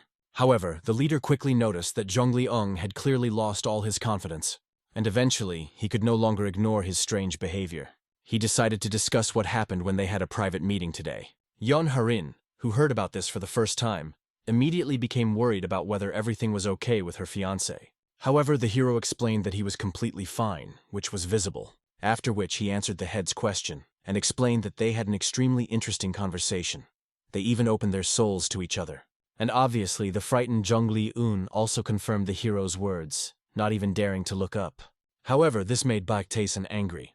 He reminded the guy that when you talk to someone, you need to look the other person straight in the face. So he tried to raise his gaze, uncertainly and fearfully. However, for him the hero was akin to a real demon. Just looking at him made his whole body start to tremble with genuine fear. After which foam and saliva gushed from his mouth, and in the end he completely shit himself right in his own pants. Apparently the meal was interrupted immediately after this, so everyone, barely holding back their nausea, began to run away. The hero only laughed, happy that he had managed to finally humiliate Jongli. Soon news of what had happened reached the head of the jungle clan. He immediately demanded to be told everything that had happened to his son and the warriors. The assistant promised that he would instruct his men to investigate how their warriors could have been defeated by just 2 of Baek-tae-san's bodyguards. The investigation was into whether the Yong clan was somehow involved. After which the head decided to find out about the condition of his son, who was sitting in his room and did not come out at all. As far as the manager understands, there is something wrong with his martial arts. However, they can't figure out exactly what it is because he has lost some of his memories. Apparently, the father couldn't believe that his son had not only screwed up, but had also made them look like complete idiots. Moreover, the father could not believe that all this happened because of a man who had been on the threshold of death his entire life. He was sure that someone else was involved. They had to find out at any cost. The leader recalled how their clan was almost destroyed by the heavenly demon due to his father's actions. And now, when they are back on their feet, they are trying to humiliate them like this. The leader could not leave this unpunished, and had to deal with anyone who dared to mess with the jungle clan, even if he has to contact the heavenly demon himself. Around this time, the hero was still staying with his guards in the Yong clan. Suddenly, the gates opened and people from the jungle clan began to flock there. Therefore, Kyungwon immediately hurried to report everything to the master, and as soon as the hero found out about this, he thought that perhaps these warriors had come for revenge. Although Kyungwon didn't know their intentions, he could tell one thing. There were several fairly strong martial artists among them. The hero became curious about how he managed to find out, and it was all about the aura surrounding them. One of them even released his aura on purpose to demonstrate his strength. The hero only laughed at these warriors' desire to show off, realizing that their arrogant behavior would only be corrected after they were severely beaten. After which he suggested to Kyungwon to go and do some work. After all, they needed to go somewhere. Kyungwon thought that the hero was going to go to a brothel. However, he reminded them that they still hadn't resolved the issue with the clan. Our hero saw no point in interfering in anything now. After all, they would be cleaning up the mess that Jongli had made for a long time. So Kyungwon had no choice but to follow his master. And he just laughed, happy that finally the events were becoming at least a little more interesting. Soon they found themselves at the gates of the Blood Axe sect. This sect turned out to be much larger than the hero initially assumed. Kyungwon believed that his master wanted to enlist the help of the Blood Axe sect. And he was right. However, the warrior explained that while she was not the strongest of the unorthodox sects in the region, they had a secret agreement with the jungle clan. They were unlikely to agree to help. But the hero was even ready to bet that they had no burning desire to cooperate with the jungle clan. They clearly joined them against their will.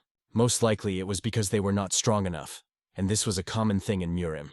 However, not only did they lack the strength, they simply knew that any attempts at resistance would be crushed. The hero decided to find out if Kyungwon knew what usually happens to such people. Apparently, the warrior just looked at his master with confusion. He explained that usually in such situations, people lose all will to live. And it reminded Kyungwon incredibly of his own past. He remembered how his sect burned to the ground. Then the father ordered his assistant to seize his son and take him as far away as possible, and hide him as far away as possible. Apparently the boy was crying, not wanting to leave his father, and he hoped that the boy would manage to survive. As soon as the assistant left, the attackers arrived and quickly realized that someone had managed to escape. The man who attacked them was Blood Phoenix. Kyungwon's father immediately fell to his knees, explaining that his family was not at fault and begging for his son to be spared. However, despite all the pleas, the man had no intention of sparing him. He understood that the boy would most likely grow up and come to his doorstep to avenge his father. This means that their meeting is already predetermined, and when the time comes, it will be difficult for him to fulfill the request of his old acquaintance. Little Kyungwon remembered this scene well when his father was beheaded. He was carried away and he realized that they were very weak. Then he couldn't do anything, and so he grew up with only one attitude: that weakness is a sin. However, now he wanted to ask the hero what to do for those who did not have strength. The hero understood how personal this question was, so he agreed to answer. Opening the gates, he explained that he would give this very power to people in need. It was just that after the gate opened, the Blood Axe sect members immediately appeared. After that, a fight broke out between Baek Taesin and them. However, the battle was quite short-lived, and soon the leader of the sect and his beaten subordinates were already sitting on their knees in front of the hero. All they could do was beg to be spared. They apologized for making a huge mistake and not recognizing him. They were ready to do whatever the hero wanted. And then, looking at these people, he decided to teach them something interesting. This way he can see how useful they will be to him.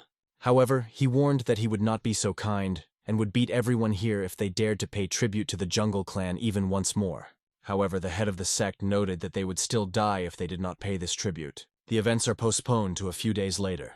In the jungle clan itself, the leader learned that the Blood Axe sect refused to pay tribute, and apparently even the manager was excited, because they had never done this before.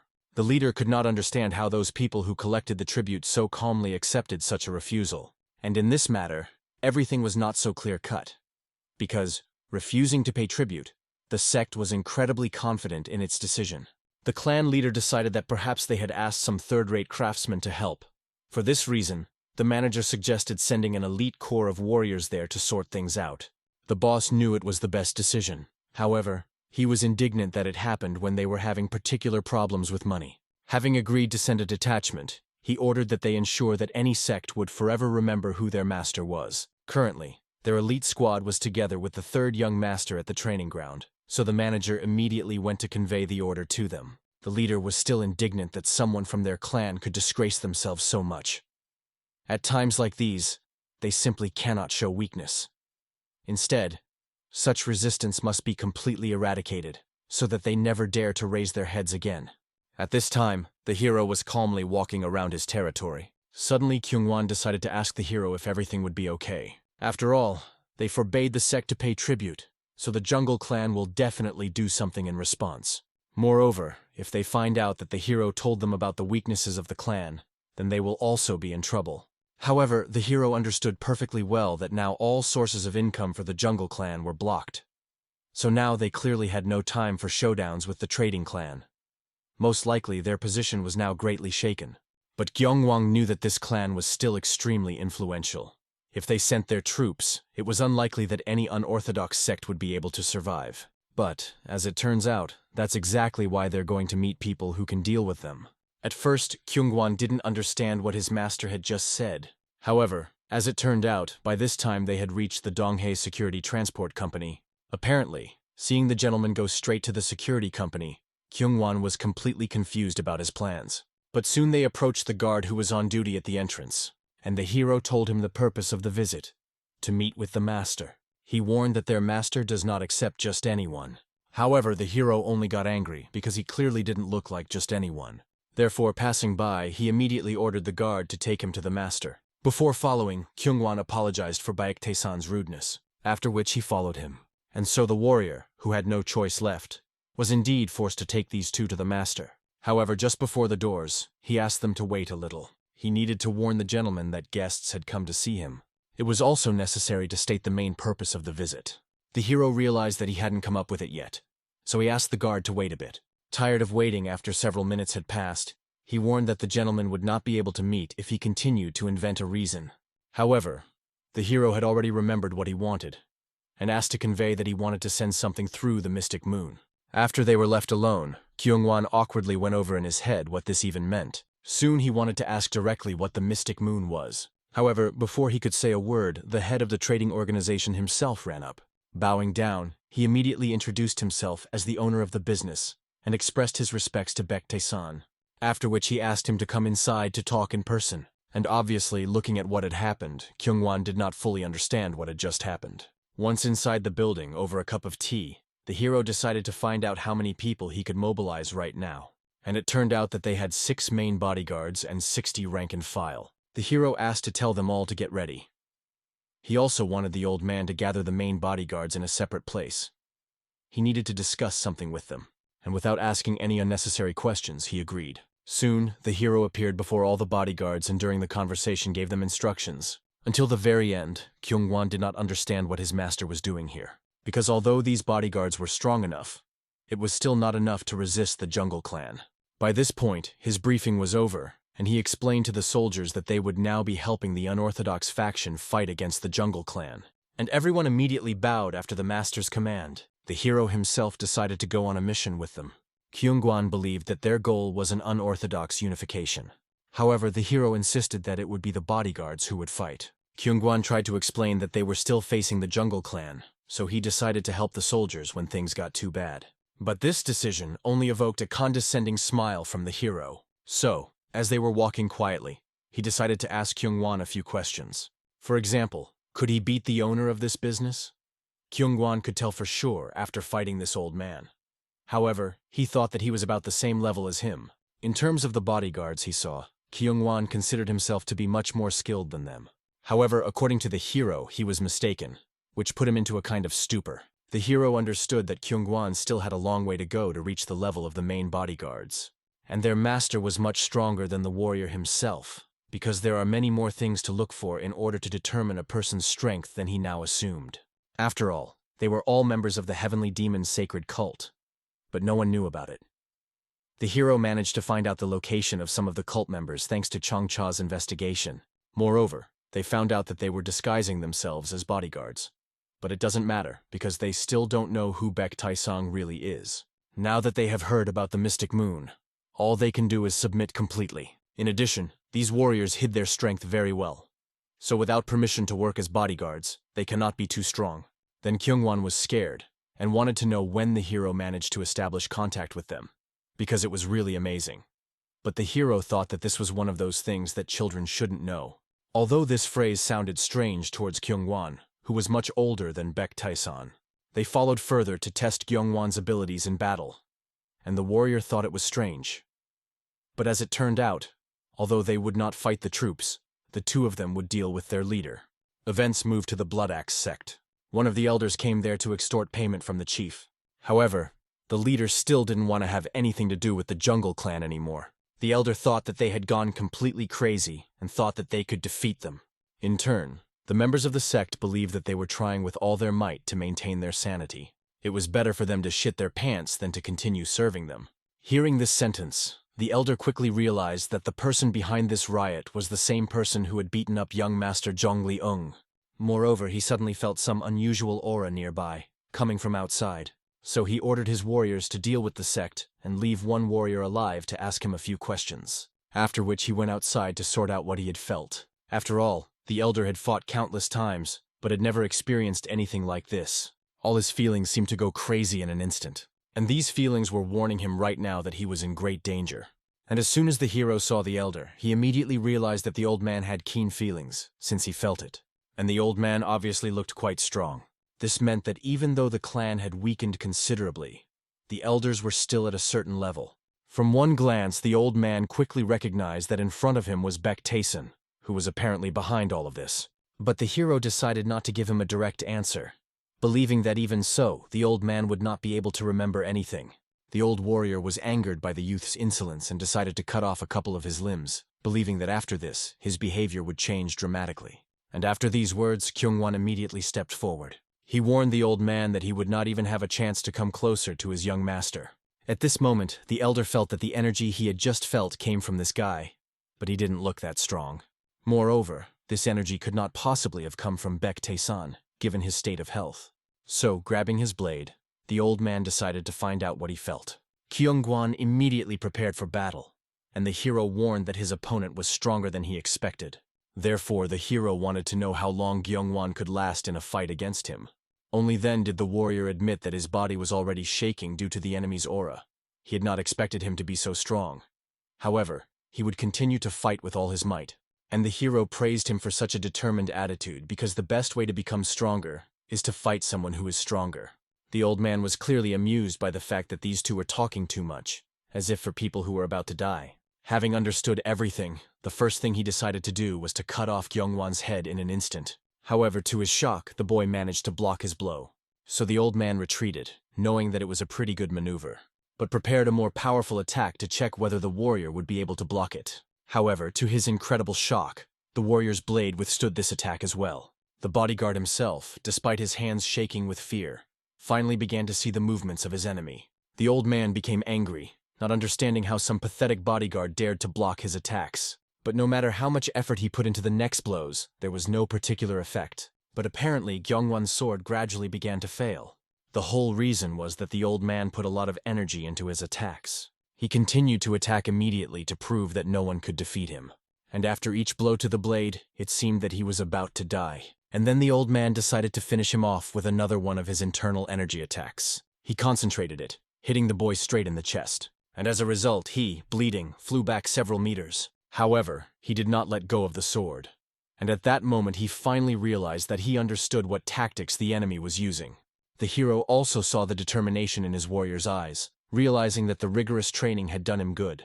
At this time, the old man looked at the bodyguard in front of him in bewilderment. He wondered if there was anyone in the entire clan who could block his attacks the way Kyungwon did. So he admitted that his abilities were too great to be wasted on some puny merchant clan. and invited him to join the Jungle Clan.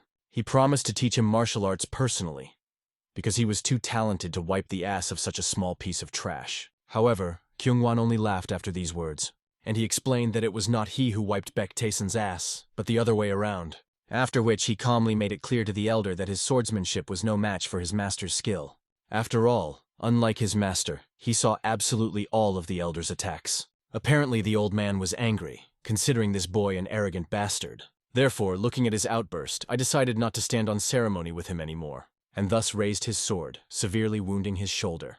Feeling this, Kyungwon immediately jumped back in order to save the rest of his body, after which, bleeding, he tried to come to his senses in order to continue the fight. The old man himself could not believe that the boy had managed to escape death, because he had aimed at his neck, not his shoulder. So, apparently, he really did foresee the movement of his sword. This means that his words were not some kind of accident. But now he could clearly see the pain the bodyguard was experiencing, so I decided to end this battle and kill him. But he could not allow anyone to hurt his master. Unexpectedly calmly, the hero ordered Kyungwon to stop resisting. He screamed, explaining that he could still get back on his feet and fight. But the hero saw perfectly well that perhaps Kyungwon would never be able to use this hand again. But despite this, he asked him not to be upset. After all, in battle he showed himself not so bad. And these words literally breathed some hope into Kyungwon again. After which the hero passed the bodyguard and went straight to the elder. Finally, he asked Kyungwon to watch their fight carefully and not miss a single detail. And he, like a faithful servant, looked at his master with admiration. The elder laughed.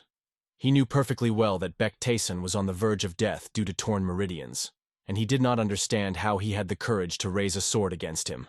But Baek Taeson was confident that he didn't even need a weapon to fight such an opponent. Having met such impudence from the hero, the old man decided to first pluck out his wicked eyes, and the hero was not against his rage, asking the old man not to restrain himself. At this time, the old man looked closely at the enemy, not understanding why there was nothing special about him, but he behaved so confidently and impudently, he thought he was probably bluffing. This meant that the elder had nothing to worry about, so he rushed into battle without any further doubts. And, raising his blade, he was convinced that the hero would never be able to survive this blow. He flew through the air, aiming his sword straight at the enemy's head, and at some point he was already happy, believing that the hero had fallen into his trap. In his heart he laughed that all the words of this impudent man about him not needing a sword to win were a lie. But in an instant he realized that his sword was flying into nowhere. Apparently, the old man didn't understand how the boy had managed to escape the attack so easily, and the hero had already concentrated the energy in his hands and reminded the old man that he did not need a sword to win. After which he hit the impudent fellow right in the jaw. The impulse passed through his entire body. But the old man was strong enough that he did not die in an instant, but only slowly sank to his knees, not believing that he had lost so quickly. The last thing he saw was the hero's face, and he wondered who he really was. Kyungwon watched his master with genuine admiration. He didn't understand how human movements could be so beautiful. All he wanted was to become at least a little like his master, and he prayed that one day he would. Events moved to the estate. After Kyungwon was examined by Chongcha, he was clearly dissatisfied. In this state, the warrior returned to him and began to harshly scold him. After all, if Chongchu had not arrived in time, his arm would have had to be amputated. But it seems the warrior was completely unaware that he could actually lose his arm. He bowed with just his appearance, apologizing and thanking the talented doctor. He was clearly proud of himself and his skills, asking that Kyungwon not forget the service he had rendered him. In a sense, the doctor considered people to be animals, but he was glad that Kyungwon recognized the kindness shown to him. Even Yoo So-yeon had to thank the doctor for taking care of her partner.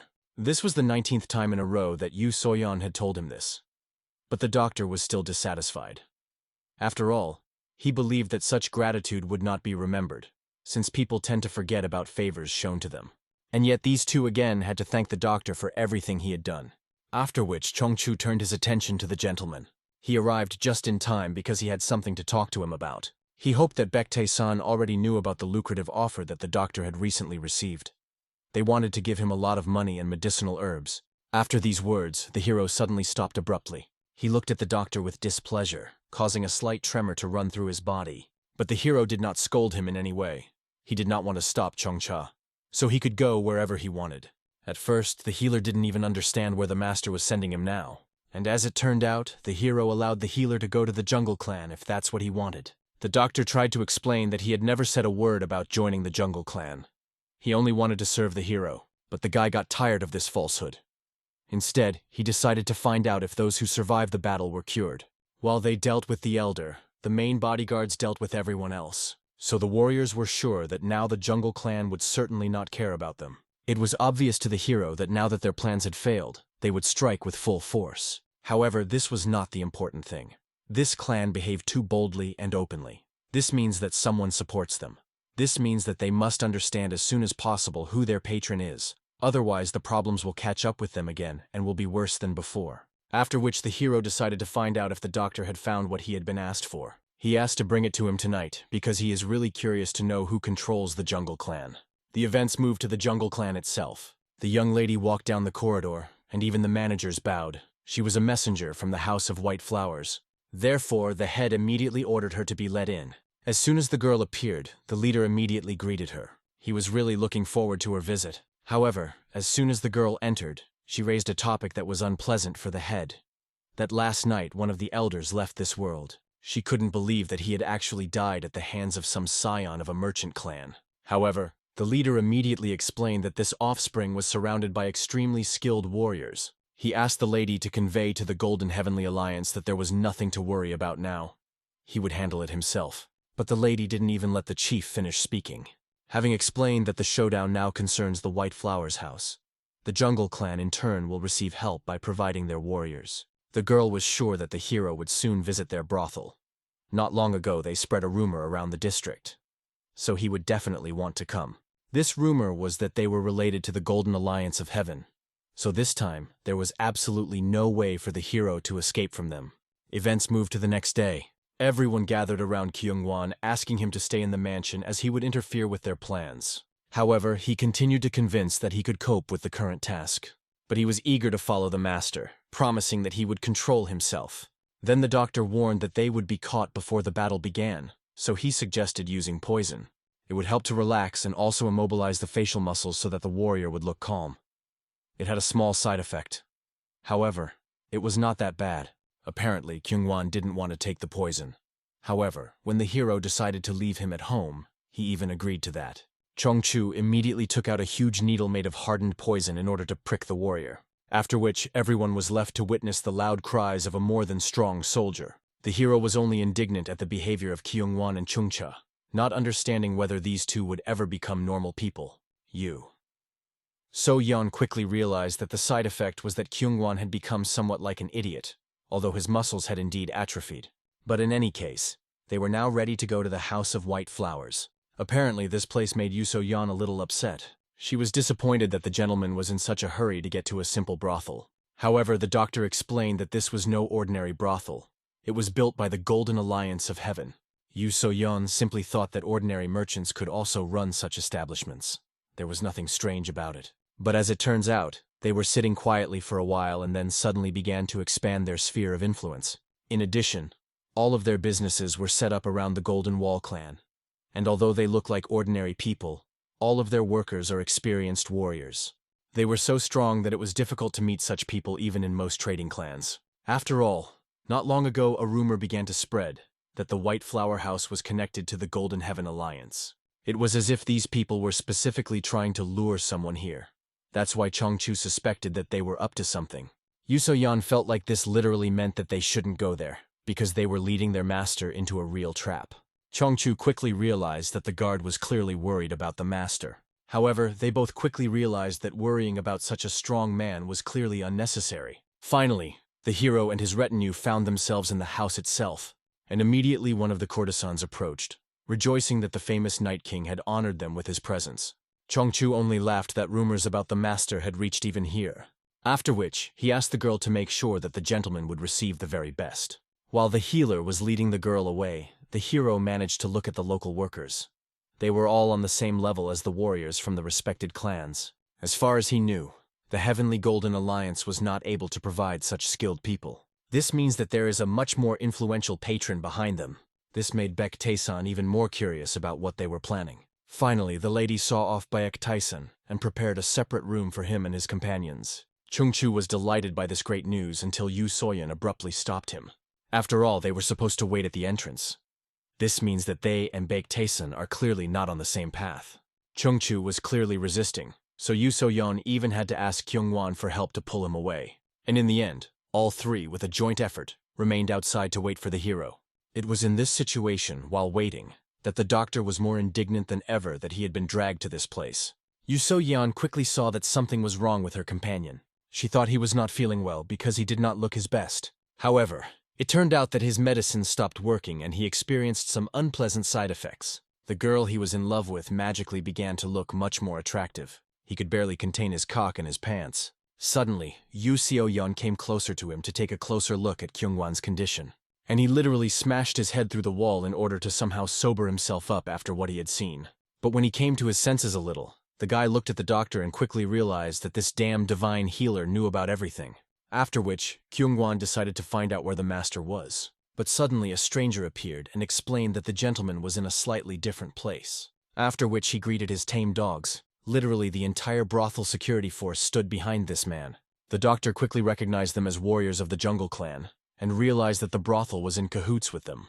And although the man was amazed at how quickly they realized everything, this was yet another reason not to let them leave alive. So the man immediately ordered all his warriors to go into battle. However, this clearly only amused Kyung-won, because he was having a hard time containing the feelings that were overwhelming him, and the battle arrangement suited him much better.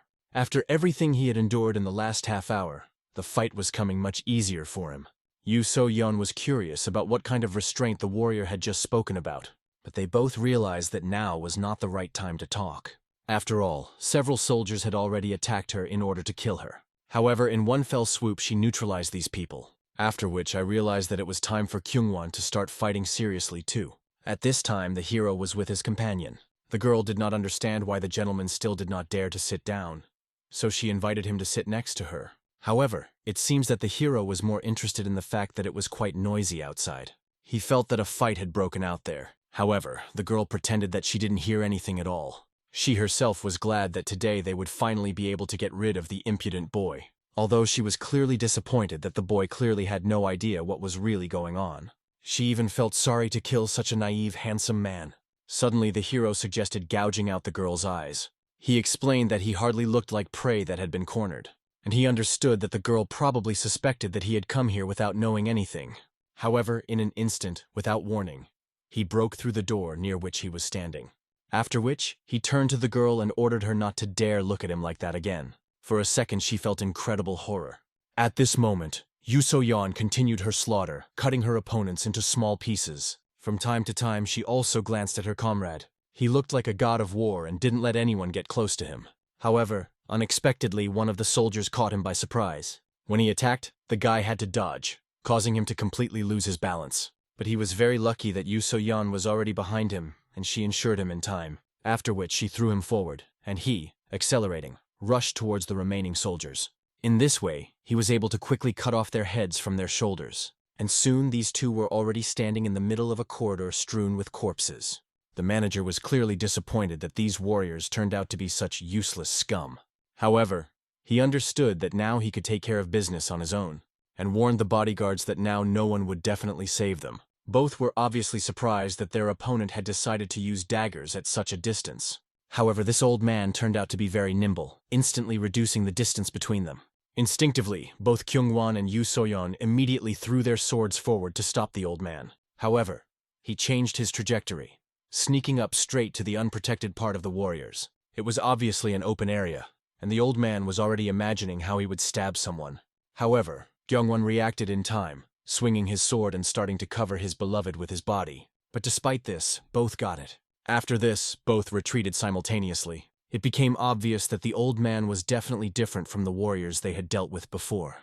That's why they even doubted whether they would be able to defeat him. The old man himself knew very well that his opponents had some skills. However, they were not enough to deal with the elder, even though the two moved as if they had one mind. It would be a great shame for him and the entire clan if he were to suffer defeat at their hands. So the time has finally come to end this fight. But suddenly a hero intervened in the fight, and obviously the bodyguards were incredibly happy to see their master. The manager quickly realized who stood before him. Initially, he truly believed that the hero was torn apart, and that he already had one foot in the grave. But it seems he was hiding his true nature. However, the guy himself believed that this was a delusion of his enemies, who only wanted to see that he was weak. The old man laughed, remembering how he had initially wanted to spare the boy. However, now he changed his mind and took out his throwing knives. Taking a few pieces, he immediately threw them towards the hero. However, he dodged them, and there was not a hint of fear on his face. He only scolded the man for being too reckless if he was going to kill him. Besides, it was useless, since it was unlikely that the elder would agree to simply answer his questions. For this reason, he decided to just have some fun with this old man. Apparently, he was scared that the hero was able to get so close to him so quickly. And at that moment, our hero began to suck the life force out of this weirdo. As soon as everything was finished, the divine healer finally emerged from his hiding place. Kyungwon was genuinely glad that the man was okay and managed to survive. However, he only laughed, explaining that if he died, no one would be able to take care of the guards, so he had to stay alive. After which the doctor also suggested to the young gentleman to finally put an end to this whole performance. For this reason, the hero immediately let the old man go. And after that, together with the doctor who volunteered to accompany him, they went outside, where several more warriors tried to attack them. They were easily defeated even without weapons. And obviously the hero was very surprised that they were so weak. Although obviously Kyungwon and Yusoyeon understood that it was all about their master's strength, finally it was time to climb up to the top of the next building. Only then did the guards become interested in who they had been looking for all this time. And as it turned out, they needed a puppeteer who was behind all these attacks on the hero. Somewhere around this time, a woman was sitting upstairs, calmly sipping tea. And finally, the hero entered her room. As soon as he saw the woman, he immediately realized that she was the puppeteer. And then, he asked her not to pull the wool over his eyes, and not to say that her brothel had nothing to do with what happened. The woman had no intention of doing this, because her life was dear to her after all. Only then did Bayek Taesun become surprised by her incredible calmness. But, as it turned out, the woman was sure that she was much more useful alive. For this reason, the hero decided to ask her a few questions first. For example, who is really behind all this?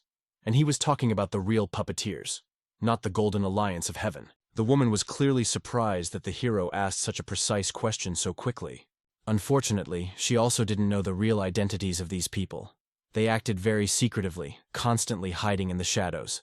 Although she knows for sure that they transmit their orders through the Golden Alliance. The one who gives them instructions is Bonmu Ok. Chongchu was familiar with this name.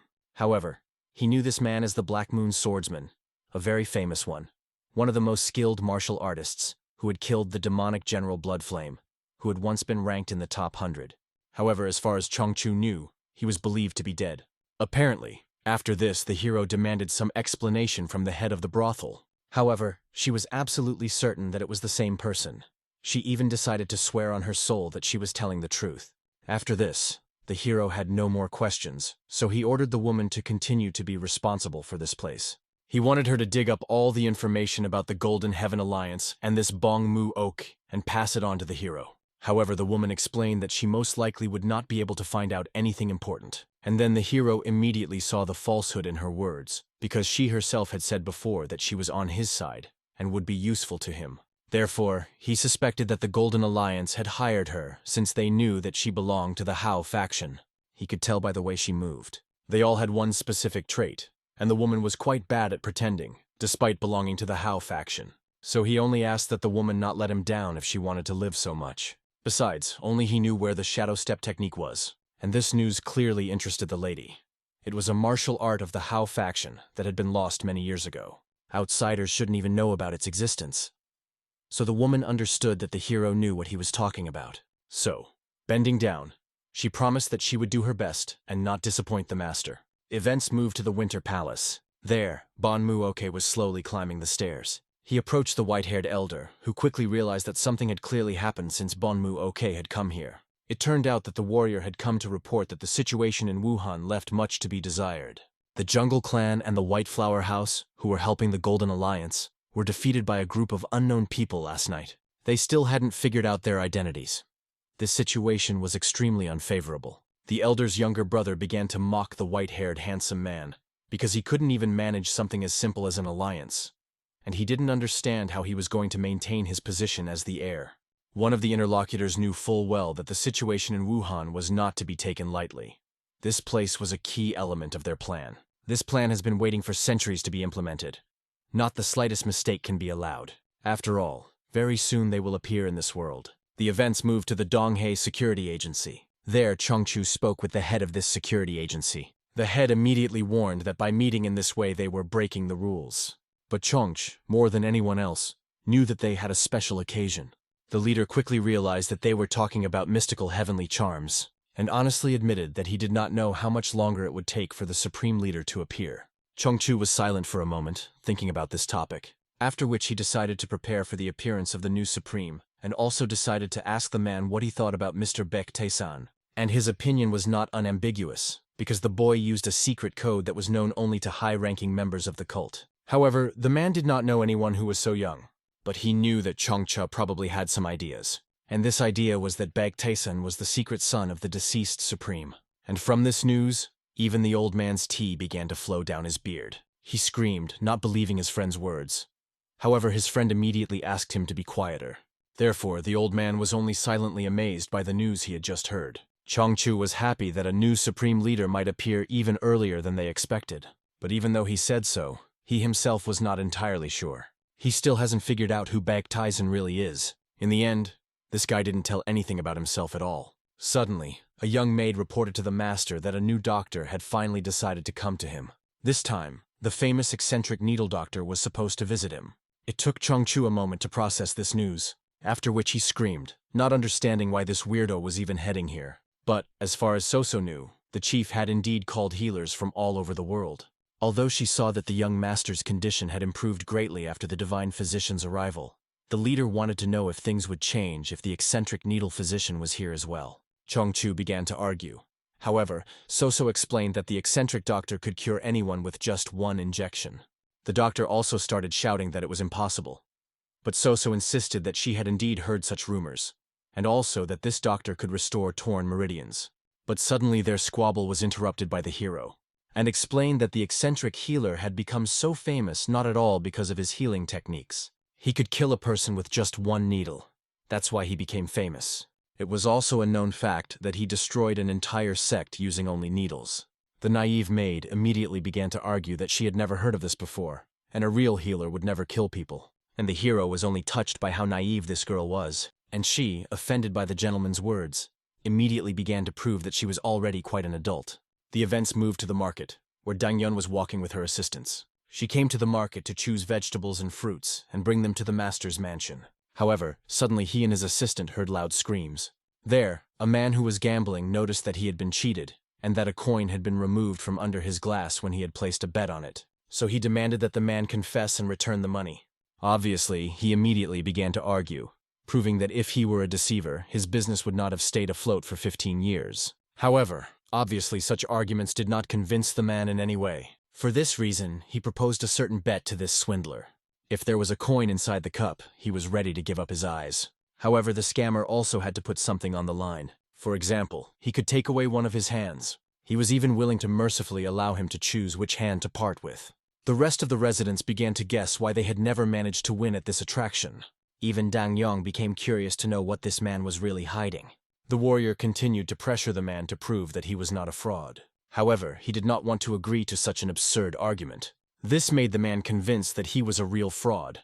Otherwise, he would have nothing to hide. However, suddenly he felt something.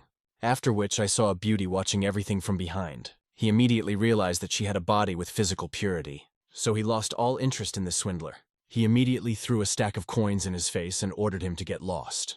This scammer was very lucky. It was literally his lucky day. He himself followed the beauty, surprised that today was such an outstanding day. However, he came to the gates of the Golden Wall, to the very place where he was supposed to stop for a while.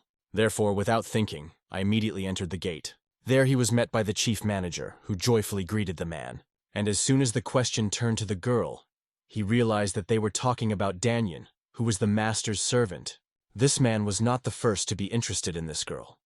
However, he immediately warned that the man would not be able to take her, since the divine healer himself had already made similar offers to her.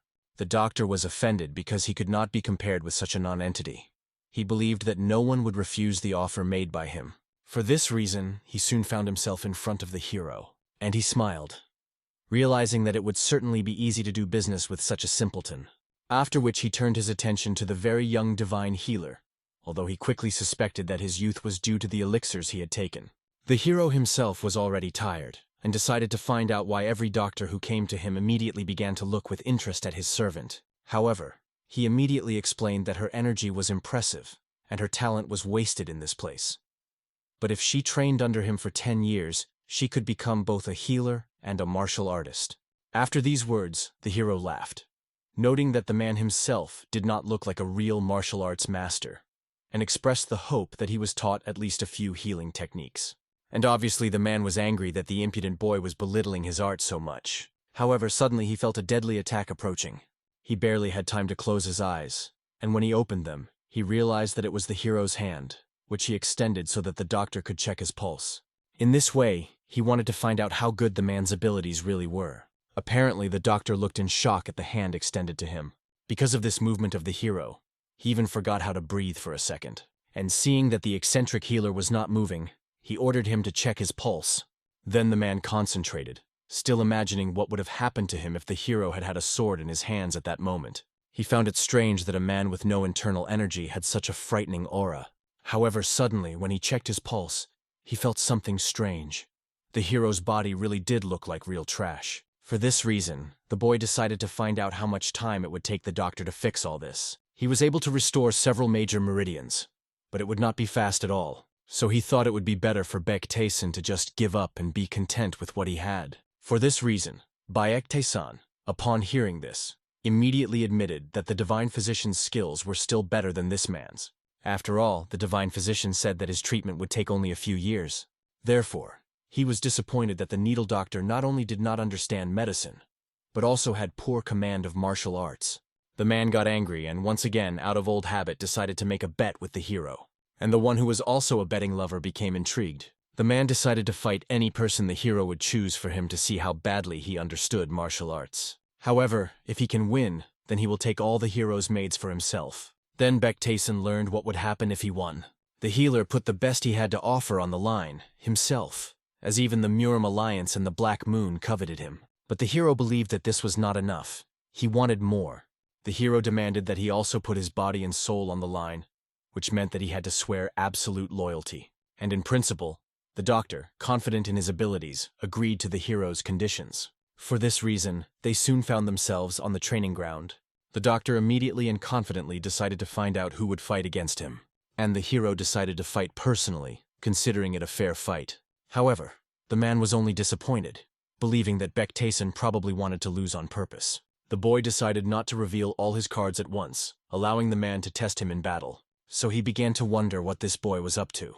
Judging by this man's pulse, he should be grateful to be alive at all.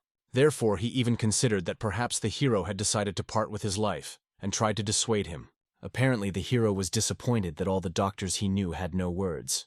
After which he asked to stop the meaningless chatter and suggested that the doctor attack. In the end, he agreed, and asked that the hero not blame him in the event of his death. And these words brought a smile of mockery to the hero's face. For this reason, he even decided to let the man attack first and not hold back. The arrogant expression on the boy's face made me even more angry. He thought that most likely he was just trying to provoke him. But he knew himself, and knew that he would never let his guard down. To begin with, he decided to throw a few needles in order to distract him, and put internal energy into the rest, targeting them at vital points. This was his best technique, which could not be avoided. It was called the art of 6 needles. However, when the needles flew, none of them touched the hero's body. Obviously, the outstanding martial arts master clearly did not expect such an outcome. The hero was even disappointed that the man had such weak abilities. Although he could say one thing, it wasn't that bad. But he wasn't going to give in to it anymore. The energy that danced around the hero after these words frightened even the man himself, and the hero approached him in an instant in order to deliver his blow. He reached for the man's chest, pushing him back lightly. But even such a blow sent him tumbling off the training arena. He even crashed into a wall, which his body literally shattered into pieces. And now those very needles that he had thrown away were in his body. He even thought that perhaps Baek-tae-san had used some kind of witchcraft. However, he swore that this time he would definitely not miss. The hero only laughed at the self-confidence of a man who would give up only after death. At that moment, he disappeared. The healer never saw him again. Although he had specially concentrated a large amount of internal energy in his eyes, it did not help. That's why the hero caught him by surprise by appearing behind him. Bracing himself for the blow, he concluded that the man really knew nothing about martial arts. Then he struck him. Thus, it was only when night fell that the needle doctor finally woke up. All this time, Chongchu was keeping an eye on him. Apparently, he was not pleased with the news that he lost consciousness after being hit by the hero. Chongchu also warned that several restrictions have been imposed on the doctor as a precaution, and only then did the man realize that he now truly belonged entirely to Master Baek Tae-san. The divine healer only hoped that he and the needle master would work together, since the two of them were now hostages in this situation. When the next day came, the hero had to leave his residence. He came to his parents' residence to see his older brother. The head of the trading clan also noticed that his brother looked much better than before. This means that the divine and eccentric doctors lived up to their reputation. Besides, he also heard that the eccentric needle master had also decided to stay with the hero. The older brother admitted that he called the boy because he wanted to ask him for a favor. They recently received news from the Yang clan. They said that the River Martial Alliance from Hubei was gathering rising martial artists under their wing, and Yeon Haran was also invited. Initially, the elder brother knew that it would be strange for a merchant clan to join the meeting. However, the needle doctor received a similar proposal. Besides, he seemed to have agreed to participate even before he came to them. The older brother tried to gently lead him to the idea that had arisen. However, the hero quickly realized that his brother wanted to send Baek Tae-san along with the eccentric doctor. And in principle, the hero was not against it, because he himself wanted to train a little. The brother was very grateful to the younger brother, and also explained that the River Alliance was the strongest such organization in all of Hubei. And since they were also inclined to take action, there was no way they could miss such an opportunity. For this reason, the hero had already begun to dream about whether there would be an opponent worthy of him in such a powerful alliance. The events moved to the house of the White Flowers of the Hao faction. The leader decided to find out from her subordinates how the clan reacted to the recent dramatic events of the Golden Alliance of Heaven. The assistant immediately reported that apparently they were so shocked by the unexpected abilities of the Golden Wall clan that they did not even know what to do now to correct the situation. And in principle, this was not so strange, because even the head of the brothel herself did not suspect how strong these people were, and that such a monster was hiding among them.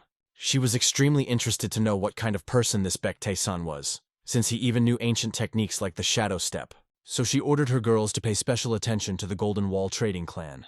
They had to find out at any cost what martial arts treatises or elixirs they were buying, but they also had to be treated with particular caution, as if they were dealing with a very dangerous and unpredictable enemy, and under no circumstances should they approach the second young master. The woman had a strong feeling that their further connection with Baek Tae-san could determine the fate of the entire faction in the coming changes. The events returned to the hero's residence, where Soso decided to write a long letter to her beloved parents, in which she told about the latest events. She hoped that everything was as good for them as it was for her in her new home. The girl also regretfully said that she suddenly had to leave her usual Wuhan and go on an exciting journey towards the famous River Fighting Alliance, because of which she will not be able to write regular letters to her parents for some time, as usual. Besides, she was amazed that, being such a simple girl, she would end up in such an amazing and important place. That's why she considered her master to be a truly incredible person. She also spoke with admiration about how they were joined by two famous doctors, who, for some mysterious reason, were completely speechless when their master was nearby. And the girl found it very fascinating to watch their strange relationship from the outside, as if it were a theatrical performance. Besides, over the last few days the three of them had been meeting quite often, almost every evening, and it seemed to the girl that they were conducting some kind of special and mysterious training, because every night she heard loud screams, and when she carefully looked out of the window, she saw that a bright and mesmerizing purple light was coming from the master's house. But thanks to this intense training, her master began to look much healthier, and it even began to seem that the appearance of the two doctors had also noticeably improved. True, sometimes the hero muttered very strange things under his breath. For example, the doctors were much better than courtesans from brothels, which led the maid into some confusion. In any case, Soso was absolutely sure that she lived with very good and kind people. Before, she felt a little lonely in the big mansion, but now she felt like she had new family members who cared for each other. After which, the girl sincerely promised to send her parents a new detailed letter as soon as she safely returned to Wuhan, and asked them not to worry about her too much. She also hoped with all her heart that everything would be fine with her parents in the coming days. A couple of days later, the events move again to the White Flowers house. The hero came to meet his new subordinate and check the progress of the assignments. The first thing he decided to do was to find out in a businesslike manner how the important investigation she was conducting was progressing. However, the woman explained somewhat sheepishly that they had already sent him a detailed report with all the details found. But that was not the point now. The hero asked directly how things were going with the investigation into his own past, and obviously the woman immediately became frightened, realizing that Baek-taesin had somehow found out about everything. The hero immediately noticed that she looked too surprised, as if she sincerely expected that he would never find out about this secret investigation. And all that was left for the woman to do was to sink even lower on her knees and humiliatingly apologize for her terrible sin. She quickly explained that she simply wanted to know more information to better serve. But since her agents were extremely cautious in their actions, the investigation was not yet complete. She also clarified that this investigation concerned the Golden Wall clan as a whole, and not him personally. But the hero was only interested in the specific facts that they managed to find out, and not in the justifications. And all the lady knew at the moment was that there was some important secret hidden behind Baek-taesin that even she had no idea about. This news clearly disappointed the hero a little, but he decided to switch and find out useful information about the River Alliance. The lady immediately proudly declared that no one could compare to the Hao faction in collecting information about famous Marima organizations, and solemnly promised to immediately prepare the most detailed data for the hero to study. The guy also asked to carefully select several of the most competent people for him, because he had one important matter in the River Battle Alliance that required reliable support. After which, he also asked the woman to bring him paper and a writing brush, and immediately began to draw something with amazing precision. When he finished, he threw the paper to the girl. She began to read with interest, and at that very moment was almost stunned by what she saw. One quick glance was enough to understand that this was indeed the legendary shadow step technique that the faction had been searching for many years. The hero calmly explained that this was obviously not a full version of the technique, so he asked the woman to continue to try even better and prove how useful she could be to his plans. After all, with the shadow step technique, in the future, she could even claim to become the full-fledged head of the Hao faction instead of the current leadership. And only at that moment did she finally realize how incredibly valuable the information was that was now in her trembling hands. Soon it was time for the hero to set off on a long journey to the River Battle Alliance, and his elder brother even came out to ceremoniously see him off, along with the chief manager of the clan. He was sincerely amazed at how much his younger brother had changed recently, although deep down he still considered the hero a child. It seemed to him that just yesterday he was crawling under his desk and playing with papers, so it was especially touching to see him already actively involved in serious family and clan affairs. Although his younger brother began to look much better and healthier, the man was still secretly worried about his well-being. But the manager wisely noted that now that he had two of the best doctors in the region with him at all times, there was certainly nothing to worry about.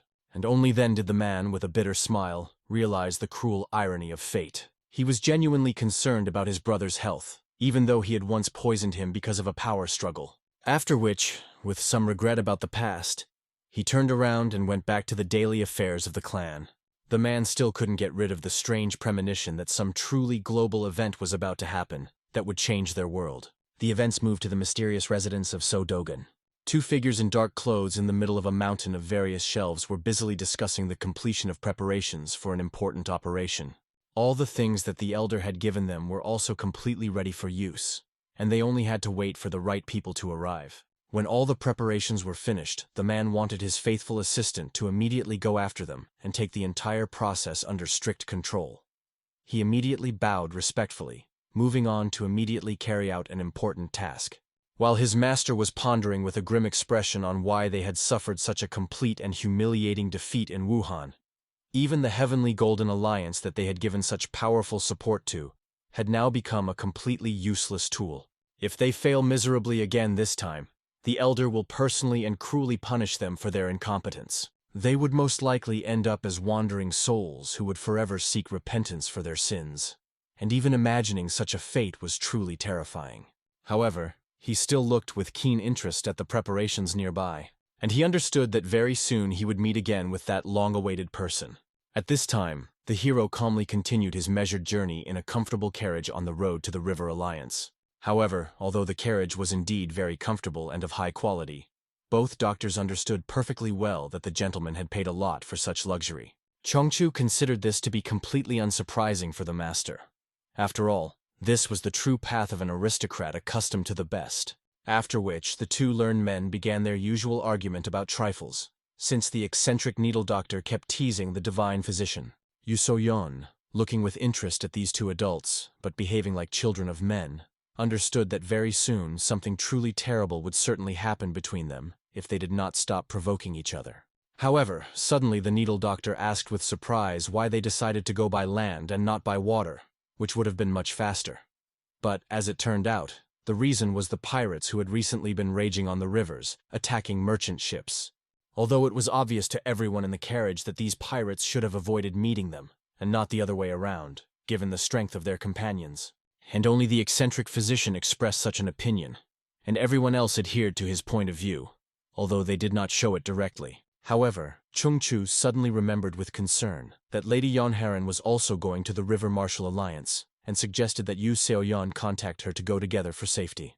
But, as it turned out, her mistress had long since boarded her own ship, and the girl seriously doubted that she was aware of their plans and purpose. Apparently, Chung-Chu was genuinely surprised that Miss Yeonharan would take such a risk, especially when there were so many dangerous pirates on the water. But Yu So-yeon, like no one else, knew well that their ancient clan had many strong and experienced warriors to protect them. Besides, her mistress was also quite strong in her own right. Initially, there weren't many female warriors in the Yeon clan, but it was for this reason that Yu So-yeon initially became Haran's personal servant. However, she was quite certain that the mistress was much stronger than her in all aspects of martial arts. Chung-Chu also realized that this modest girl clearly didn't realize how strong she actually was. Although, considering that everyone she could compare herself to were true monsters like their master, it was quite understandable and not surprising.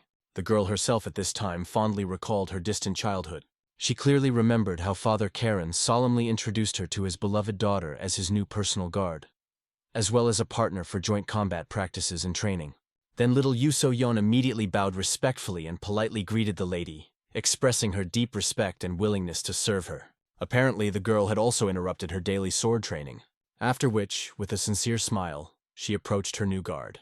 Extending a friendly hand towards her, she joyfully greeted the girl and expressed hope that together they would become much stronger and be able to protect each other in any danger.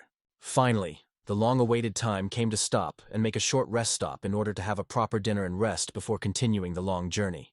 Not wanting to waste precious time on rest, Kyungwon and Yu So-yeon immediately began their usual training. However, this time the girl was much more collected and determined than usual, as if something had changed radically in her inner mood. After the first few exchanges of blows, Kyungwon felt that something was definitely wrong with her. Her movements became more aggressive and unpredictable. At some critical moment, the girl she didn't really pierce him through with her blade, and only a quick reaction saved the warrior from serious injury. For this disturbing reason, Kyungwon had to use much more force than he originally planned, and he even accidentally wounded his partner in the shoulder.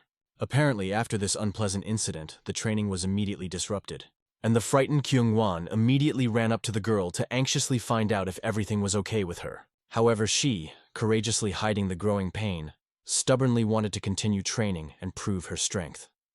Kyungwon insistently explained that the wound was quite deep, and she absolutely had to turn to a divine doctor so that he could examine her and properly treat the injury. However, suddenly little Soso joyfully announced the beginning of the long-awaited dinner, calling everyone to the table. Kyungwon was about to go grab a bite to eat with Yu So-yeon when she suddenly ran away, clearly wanting to be alone. As far as he understood from her behavior, the girl wanted to be alone and think about what had happened. So he wisely decided not to disturb her and give her time. While they were all sitting together at the common table, Chung-Chu made fun of his fellow doctor in every possible way, and everyone present laughed heartily and was amused by their squabble. It seemed that only Kyungwon was not having fun and sat with a gloomy look, constantly glancing in the direction where Yu So-yeon had disappeared. Noticing such unusual behavior of the warrior, the divine healer approached him for a serious conversation. The man quickly realized that the guard was clearly very worried about something important, and if this was really the case, then he definitely needed to go and check on the guard's condition, otherwise he might later bitterly regret his inaction. The guy honestly admitted that he doesn't understand what happened to the girl at all, and doesn't even know what to say to her in such a situation. But the experienced doctor was sure that he shouldn't dwell too much on the problem. He just needed to show that he cared about it, and that already meant a lot. Besides, Chung-Chu wisely believed that if such a sincere, albeit simple-minded person as Kyungwon tried to show concern, it would definitely not spoil the situation. So he gave the guy a few rice balls to take with him, apparently so that he could bring this modest snack for the hungry Yu So-yeon. However, when the boy cautiously walked into the training ground, he saw that the girl was still stubbornly continuing her solo training in the moonlight. Her full attention was focused on the massive boulder in front of her, and she tried in every way to somehow cut it with her sword, striking it again and again. The hero, who suddenly arrived, sincerely praised her polished movements and correct technique. However, he also clearly saw that the girl was burdened by some useless and destructive thoughts that prevented her from concentrating. That's why she didn't notice his silent approach. But if it had been a real enemy in his place, she would already be dead. So he wisely advised her to completely clear her mind of all unnecessary things and to always be on guard and vigilant. Yu So-yeon was almost certain that there were very few people in the world who were capable of such stealthy movement and such speed. However, the hero alone knew at least 500 such masters. And if you take into account those whom he had not personally seen, then there were even more. However, since the girl did not believe his honest words, she could continue to live within the limited framework that she had set in her head. And this deep thought was firmly lodged in her mind. She literally began to shine from the new insights that filled her. And from one look at her face, Kyungwon knew that this was the real enlightenment that the sages had spoken of. The girl herself vividly recalled that long-ago moment when she could not believe that the hero had managed to defeat the martial arts master in just 5 lightning-fast movements. Then she couldn't believe that he managed to kill the powerful head of the Crimson Dragon with ease, and also sincerely doubted that they would be able to defeat the experienced warriors of the Jungle Clan. And only now she realized with shock that all these doubts were just limiting frameworks that she herself had built in her head, not allowing herself to believe in more. Kyungwon himself was at a loss as to what to do now that his beloved had unexpectedly reached a rare state of enlightenment, and the hero had already calmly gone off to do his business. Finally turning to look at his faithful comrade, Baek Tae-san made it clear that he knew perfectly well that he had been here for a long time and was watching what was happening. Therefore, after patiently waiting for the master to leave, Kyungwon immediately hurried to Yu So-yeon to be by her side at this important moment. Fortunately, nothing dangerous has happened to the process at this point. However, the girl needed to go through the entire complex process of enlightenment without external interference. When the girl finally came to her senses, it was already early morning, and the sun's rays gilded the surroundings. Only after she had finally regained consciousness did she realize with amazement that she had actually achieved that very state of enlightenment that she had previously only heard about in legends and stories of masters. But how amazed she was when she turned around and noticed the devoted Kyungwon, who had been kneeling next to her all night, guarding her peace. The sleepy but happy warrior turned to her joyfully and sincerely congratulated his dear companion on achieving enlightenment. And only then did the embarrassed girl decide to find out with curiosity how long Kyungwon had been here, and why he hadn't gone to rest. As it turned out, the main reason he stayed the whole night was that he was afraid that someone might interfere with her in this delicate process, or even harm her. Apparently these touching words confused the girl to the point of madness, especially when she saw the neat package with food. The caring guy brought it to her in case she got hungry after waking up, and although the food was already quite cold, Yu So-yeon immensely appreciated his diligence and devotion. So she began to eat, thanking her faithful friend from the bottom of her heart for such touching care of her. Apparently, after hearing these sincere words, Kyungwon smiled like a happy fool, after which he patiently waited until the girl had finished eating in order to ask her to help him get up. After all, his legs had become very numb from immobility during the long night. After everything that happened, they continued their journey to the River Alliance. And only when he was in a comfortable carriage did the hero decide to speak. He praised Yu So-yeon for achieving enlightenment without any major problems or complications. Apparently, the girl immediately thanked the master deeply, sincerely realizing that she would never have managed without his wise guidance. However, Baek Tae-san immediately reminded her seriously that it was extremely dangerous to simply fall into a state of enlightenment. If something went wrong, she could suffer from energy rejection, and it would not be limited to internal trauma alone. She might never even wake up from such a deep trance again. However, he left calmly precisely because there was already a reliable person next to her, who sincerely looked after her and was ready to protect her in case of danger. And then, after these meaningful words, Yu So-yeon and Kyungwon exchanged especially warm and understanding glances. And little So-so, who was sitting right between them, could barely contain herself, knowing full well that these two were head over heels in love with each other. And even the hero himself was sincerely glad that his timid bodyguard had finally taken a really big step forward in his personal relationship. Soon, the whole friendly company safely arrived in the prosperous province of Hubei, and entered the bustling city of Yicheng. Chongchu immediately began to busily look around, searching with his eyes for that famous river-fighting alliance that he had heard so much about. And when they finally stopped at an inn, he was relieved to be able to stretch his aching back, dreaming about how he would finally be able to get a good night's sleep in a normal house, with at least a roof over his head.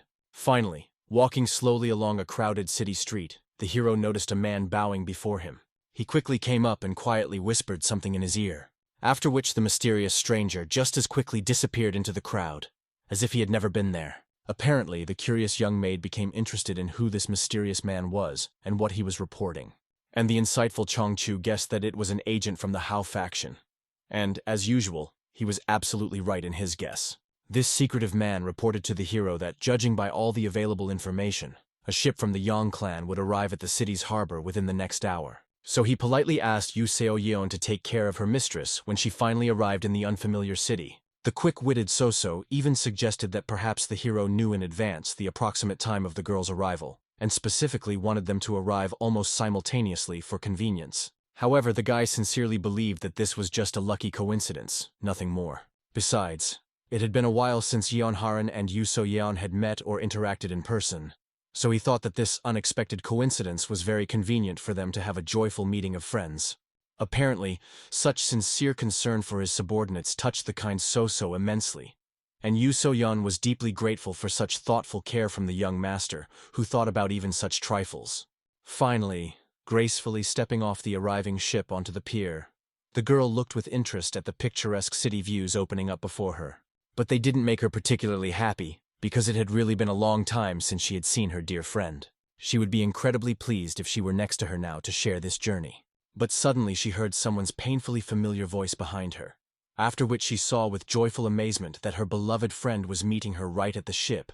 Obviously, the delighted girl did not stand on ceremony, and immediately threw herself into her tight embrace. She couldn't believe her luck in meeting her in such a distant place, and she couldn't understand how she ended up there. But the most important thing was that she missed her very much, and now they had time to talk about everything and discuss a lot of things alone. But suddenly a certain unknown and rather arrogant gentleman approached the lady from behind. He was the eldest son of an influential family of the Shimen clan. He was clearly disappointed and even outraged that a noble lady could so easily associate with such a commoner and allow herself such liberties. The arrogant young man quickly realized from her dress and manners that she was clearly from the lower classes, which aroused his contempt. But Yeonharan was seriously offended by such arrogant words and explained with dignity that she was her faithful bodyguard, as well as her closest and dearest friend. The gentleman only chuckled mockingly, saying that a girl who was friends with her servants seemed to him very frivolous and carefree. He arrogantly reminded that noble people are strictly forbidden to get close to those who are supposed to serve them, because then, commoners begin to forget their true place in society. Besides, in his opinion, this bodyguard was completely unreliable, because she irresponsibly left her mistress alone on the road. And she looked rather weak and inexperienced, as if she did not know how to really fight and protect. Apparently, the noble lady immediately began to ardently defend the honor of her dear friend before this arrogant gentleman, while Yu So-yeon herself sadly recalled similar times from her childhood. One day she hit a noble boy. He shouted loudly that girls should not practice martial arts at all, and that it was contrary to nature. Soon the two little girlfriends heard how the beaten gentleman was desperately searched for by his worried servants. Therefore, kind Yeonharan immediately covered for her friend and decided to take full responsibility for taking care of this unpleasant situation. After all, some simple servant would probably be beaten half to death for such impudence towards a noble offspring. And indeed, the girl bravely endured the cruel punishment and returned with her legs so badly beaten that they could barely support her. However, she tried her best to appear strong, cheerfully saying that they were not sick at all and did not look as bad as it seemed from the outside. Apparently, Yu So-yeon couldn't understand why the lady had gone so far to help her and protect her from punishment. However, Haran sincerely believed that they were true friends, and she wanted Yu So-yeon to also start calling her by her first name without ceremony. For this reason, knowing full well the possible consequences of her actions, there was no way that Yu Seo-yeon could just go and hit this arrogant man, no matter how much she wanted to. Suddenly, all three of them were called out by someone from behind them. It turned out to be Chongchu, accompanied by Baek Tae-san's retinue. The divine physician politely explained that they had come to visit the lady and inquire about her health after her journey. And then Yeon Haran suddenly became covered with a light girlish blush, and the two men immediately glared at each other with openly angry and hostile looks. The arrogant gentleman from the Jimin clan immediately realized that the person in front of him was the very same ex-fiancée of Lady Yeon Haran that he had heard about. Hearing this tense mention, the hero even decided to directly ask the girl again whether they had really finally broken off their engagement, as the rumors claimed. However, our hero quickly realized from her reaction that all this was just annoying slander and gossip of envious people.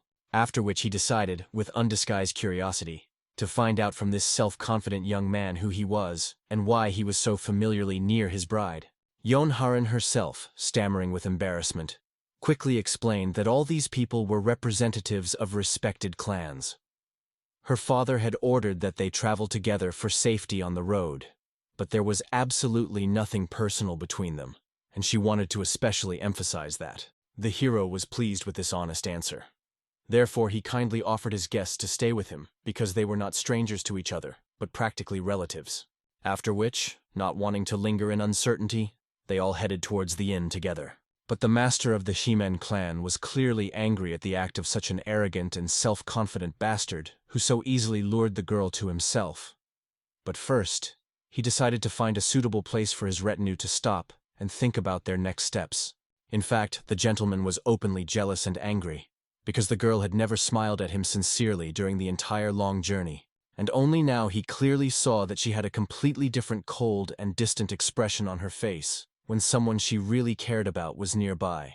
This discovery excited his pride even more, so he was ready to do anything to force her to marry him, and not some pathetic non-entity from a merchant clan. At this time, the hero calmly walked next to Karin, who stealthily and carefully studied the features of his matured face, and as soon as he noticed this and looked at her in response, the girl immediately shyly looked away, blushing. The observant Yuseo Yeon was probably not the only one who noticed this meaningful interaction, and even suspected that something important had definitely happened between them in the distant past, when they were still children and grew up close. Moreover, the longer she looked at the matured gentleman, the more she saw striking similarities between him and that mysterious man from the past. This amazing girl was the one who unconditionally believed in him, and that he would definitely succeed in becoming a powerful supreme head of the cult. He truly loved her with all his heart. But she died right in his arms, leaving an indelible wound in his soul that did not heal for years. Finally, the entire friendly retinue safely reached the impressive complex of the River Combat Alliance, and the hero immediately realized that it was much more spacious and grandiose here than he had originally expected from a provincial organization. The experienced healer explained with knowledge that this majestic place was only half the size of the famous Righteous Alliance. Although the locals modestly called themselves the Hubei Alliance, given their impressive size and influence, they could well be considered a smaller, but still worthy version of the Righteous Alliance itself. And the hero did not even argue with this assessment, because these words were not at all exaggerated, but reflected the real state of affairs. Soon they were led with honor to a truly luxurious mansion, intended for the most important guests. So quickly looked around and made a very positive verdict regarding their accommodation, and the man accompanying them proudly explained that since they were special and honored guests, they were ordered to be given the most solemn reception worthy of their status. Chongchu was already overjoyed that his fame had finally reached the River Alliance itself, so they were given such a magnificent reception because of his presence. However, the self-confident needle doctor was firmly convinced that the whole reason lay precisely in his arrival. Because of all those present, only he had an official invitation. As a result, these two almost came to blows right on the doorstep because of such disagreements, and calmed down only when the hero sternly called out to them. He explained that starting today he would actively search for worthy healers, of which there should be plenty in such a large alliance. At first, Chongchu was perplexed, and did not understand why the hero needed other healers if he already had two of the most famous and talented healers in the region. However, the true reason was that he was sucking too much life energy out of them, causing their effectiveness as sources of power to begin to noticeably decline. And then both healers, with an unpleasant shudder, recalled the painful sensation they experienced during each energy extraction procedure. However, they were forced to admit one important thing. Their own bodies became significantly healthier and stronger after each such session, after which they began to discuss in a business-like manner where they could best find suitable doctors to replenish their supplies. Chongchu wisely suggested visiting a local hospital in the area, and finding decent doctors there for home visits. The needle doctor even sincerely praised him for such a practical and reasonable idea. However, he self-confidently believed that he himself was much more knowledgeable about the professional qualities of doctors, so he was confident that he would be able to choose the most worthy candidates, unlike the divine healer. And only after hearing this next arrogant statement, the divine healer immediately offered them to make another competitive bet. The interested rival doctor also decided to find out what exactly would be at stake in this dispute. After thinking about the situation for a bit, he decided not to miss this wonderful chance to prove his superiority. If he won this competition, he wanted to finally learn the true identity of the mysterious divine healer who had so carefully hidden his past. It seemed to the divine healer that the man would not be able to psychologically bear such a shocking truth, although Chongchu was convinced that he alone should decide such issues, without anyone else's interference. Therefore, the divine healer agreed to these conditions, and in case of his victory, he wanted the healer of needles to teach him one of his secret and most effective techniques. Obviously, he was very angry, because it was the only truly valuable thing he had left. However, the combat component of the technique did not interest the practical Chongcha at all. He only needed therapeutic acupuncture for professional development.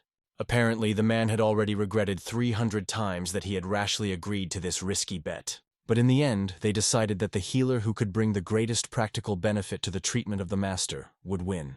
And so, looking intently at his opponent, Chongchu was sure that this time he would definitely find out who he really was, and would also reveal everything that his opponent had so stubbornly tried to hide from those around him.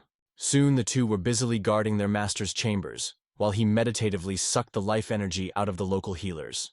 However, it seemed to both of them that these new doctors were not in so much pain during the procedure, because they screamed completely differently, not so shrilly and desperately. However, unexpectedly the massive doors swung open with a bang, and a gentleman with a clearly displeased expression on his face materialized right between them. He sharply ordered that all these worthless doctors be taken away immediately, because they turned out to be much worse than he had expected to receive. And he also asked that from tomorrow onwards one person be brought to him every day for a more careful selection. Chongchu didn't even have time to be properly surprised by such an unexpectedly large number of disappointed people, as he immediately obediently agreed under the piercing and demanding gaze of the hero. The Needlemaster decided to find out in a practical way what kind of people he needed and what the exact selection criteria were, so it was important to understand the specific requirements. However, the hero slyly understood that for the most part, it was about the bet they had made, and promised to choose the final winner from the two based on the quality of the people they would bring next time. Looking after them, the hero realized with disappointment that this time, sucking out energy was much worse and less effective for him than with the souls of truly famous healers. He seriously suspected that this might have something to do with their level of professional skills and purity of soul. During his experiments, he discovered several important patterns. For example, that the amount of force extracted by each person is different. The souls of the healers heal and restore his body, and the energy of the courtesans fills him with the power of passion and desire. Moreover, the effectiveness of the procedures also differs significantly. The more polluted and vicious the soul was, the more excruciating pain people experience, but the weaker the healing effect for him is. And this meant that the hero most likely now urgently needed the purest souls, completely devoid of any moral vice and life's dirt. And at that moment, the little maid Soso joyfully ran up to him. She came to find out with concern whether everything was well with the gentleman and whether he needed any help. The hero immediately realized with satisfaction that in front of him was precisely the pure soul that he needed so much. He kindly thanked the devoted servant for coming just in time, and gently placing his hand on her head, he reassuringly promised that she would not feel anything. She had nothing to worry about. The events moved to a remote wilderness late in the evening, where a gray-bearded old man led his companion to the most important and secret cave. Within the next 2 hours, they should have already arrived at the right place according to the planned plan. The experienced old man also proudly explained that he had a special product that matured and aged for at least 10 years in special conditions. However, there are very few such copies left. There were also those unique ones that languished for 70 years. But only the great elder himself had the right to use them, and no one else. And this was his best work, which could fight even on par with the powerful elders of various clans. But even those goods that were needed right now were very useful. Most ordinary warriors could not compare with them in terms of fighting qualities. It took quite a while before they finally reached the place. and the old man found the necessary, carefully camouflaged cave. Although several years have passed since he last came here on business, after which, having illuminated the space with a bright flashlight, he decided to find out what his silent interlocutor thought about the sight that had opened up. He only opened his mouth in shock and horror at what he saw, while the old man continued to enthusiastically praise his unusual product. Considering it an extremely useful commodity, he displayed carefully prepared bodies of dead people, which were carefully packaged and preserved. There were not just dozens of them there, but even hundreds in various stages of readiness. After some time, the events returned to the mysterious residence of So Dogan.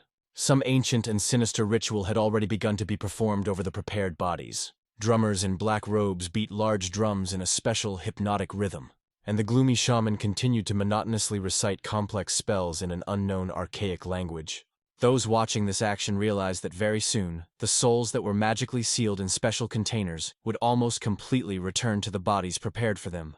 Dogan's loyal assistant understood that in this case, they would become half Jiangshi, a special kind of zombie. However, Jiangshi were originally living people who were brought to such a borderline state by special methods, and those who were here and now were created by deliberately pouring concentrated energy of death and decay into them.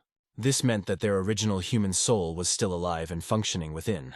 This is why they cannot be called zombies in the generally accepted sense of the term. They are capable of moving at their own will to a certain extent, and even using the martial arts they have learned. They infused these dead bodies with the souls of other previously living people. One could say that they were truly brought back to life, albeit in a modified form. However, a serious question arose about how exactly they were supposed to control the people who had thus returned to life. The leader confidently believed that the key to control was hidden in a secret technique that was known only to the oldest representatives of the Blood Cycle clan. Most likely, some powerful restrictive magic would be cast on the soul of each resurrected person for complete submission.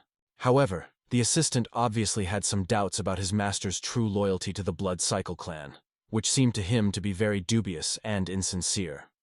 But he wisely decided not to tell him anything about these suspicions for now. And soon the final most important stage of the complex ritual began. In an instant, when the ominous music finally died down, the bright light went out, and everything around was plunged into deathly silence. And the zombies, whom they had been preparing for life for so long and so carefully, finally began to slowly regain consciousness and move. The events returned to the River Alliance, where two rival healers waited patiently in the leader's spacious office until he finally came out to them. Joyfully meeting such famous and respected healers, he greeted them warmly. Both immediately rose respectfully from their seats and bowed deeply, begging the master not to exaggerate their merits. After all, it was a great honor for them to meet the man who wisely rules this entire huge alliance. But he only laughed good-naturedly, modestly calling himself just one of the cogs in this large and complex mechanism, and kindly asked them to sit down for a serious conversation. Both of them immediately felt a strange and disturbing aura around the alliance leader Danyong, which made them tense up internally, after which the leader himself decided to thoroughly discuss with the doctors the fact that they both now lived in the Golden Wall trading clan. He clearly did not expect that they would easily confirm these widespread rumors. After all, they were known as the best healers in the entire region, and many influential clans and organizations would very much like to have them in their ranks. And the leader was absolutely right in his assumptions. Not long ago, the Namgung and Jagal clans had contacted Chongch, and the Righteous Alliance itself, and even the mysterious Black Alliance had contacted the eccentric Needle Doctor. For this obvious reason, Liang became even more curious about what kind of special place this Golden Wall trading clan was, that they both decided to stay there, turning down more prestigious offers. Chongchu explained that he had finally found someone who was able to see and appreciate his true value as a specialist.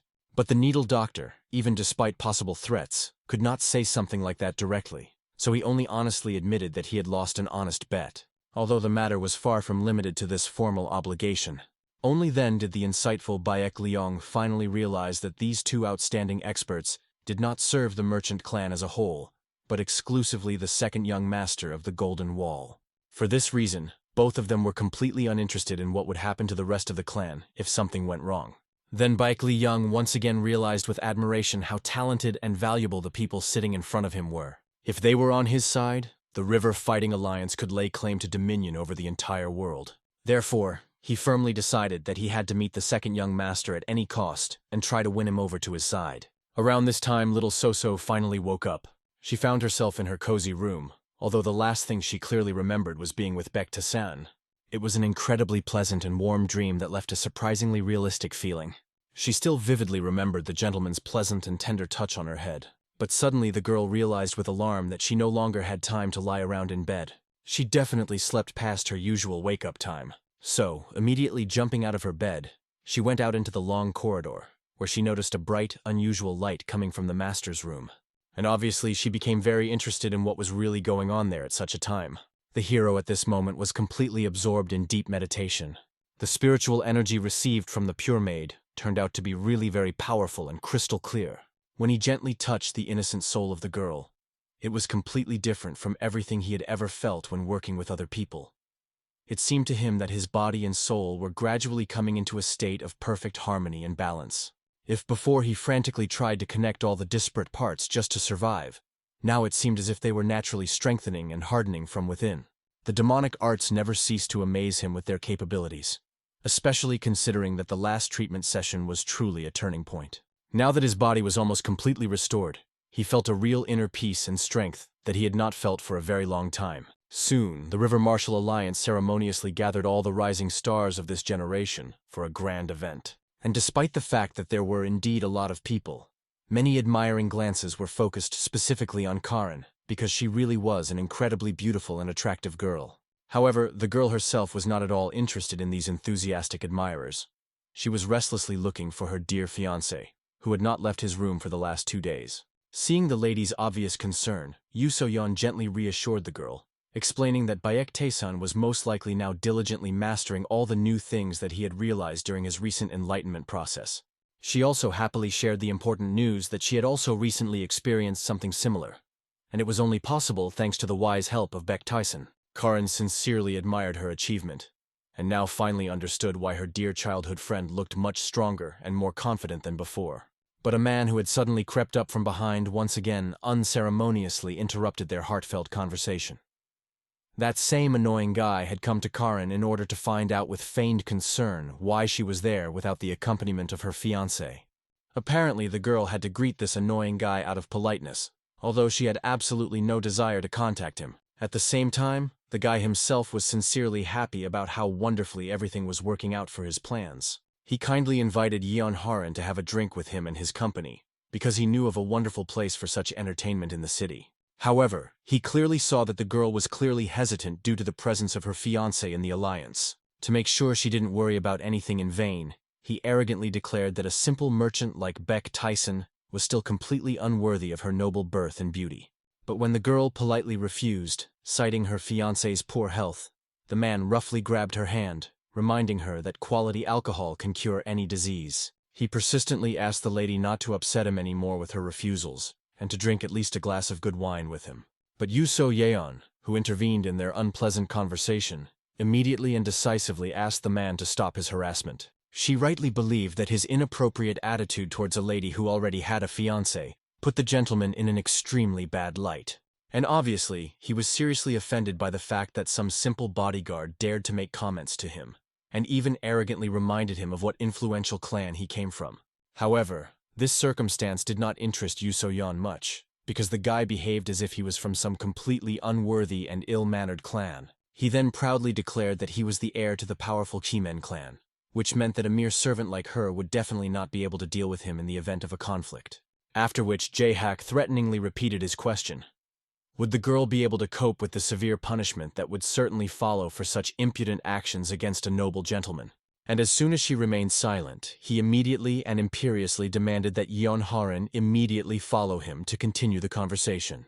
However, unexpectedly another person entered the spacious room, and everyone present immediately began to admiringly discuss his amazing beauty.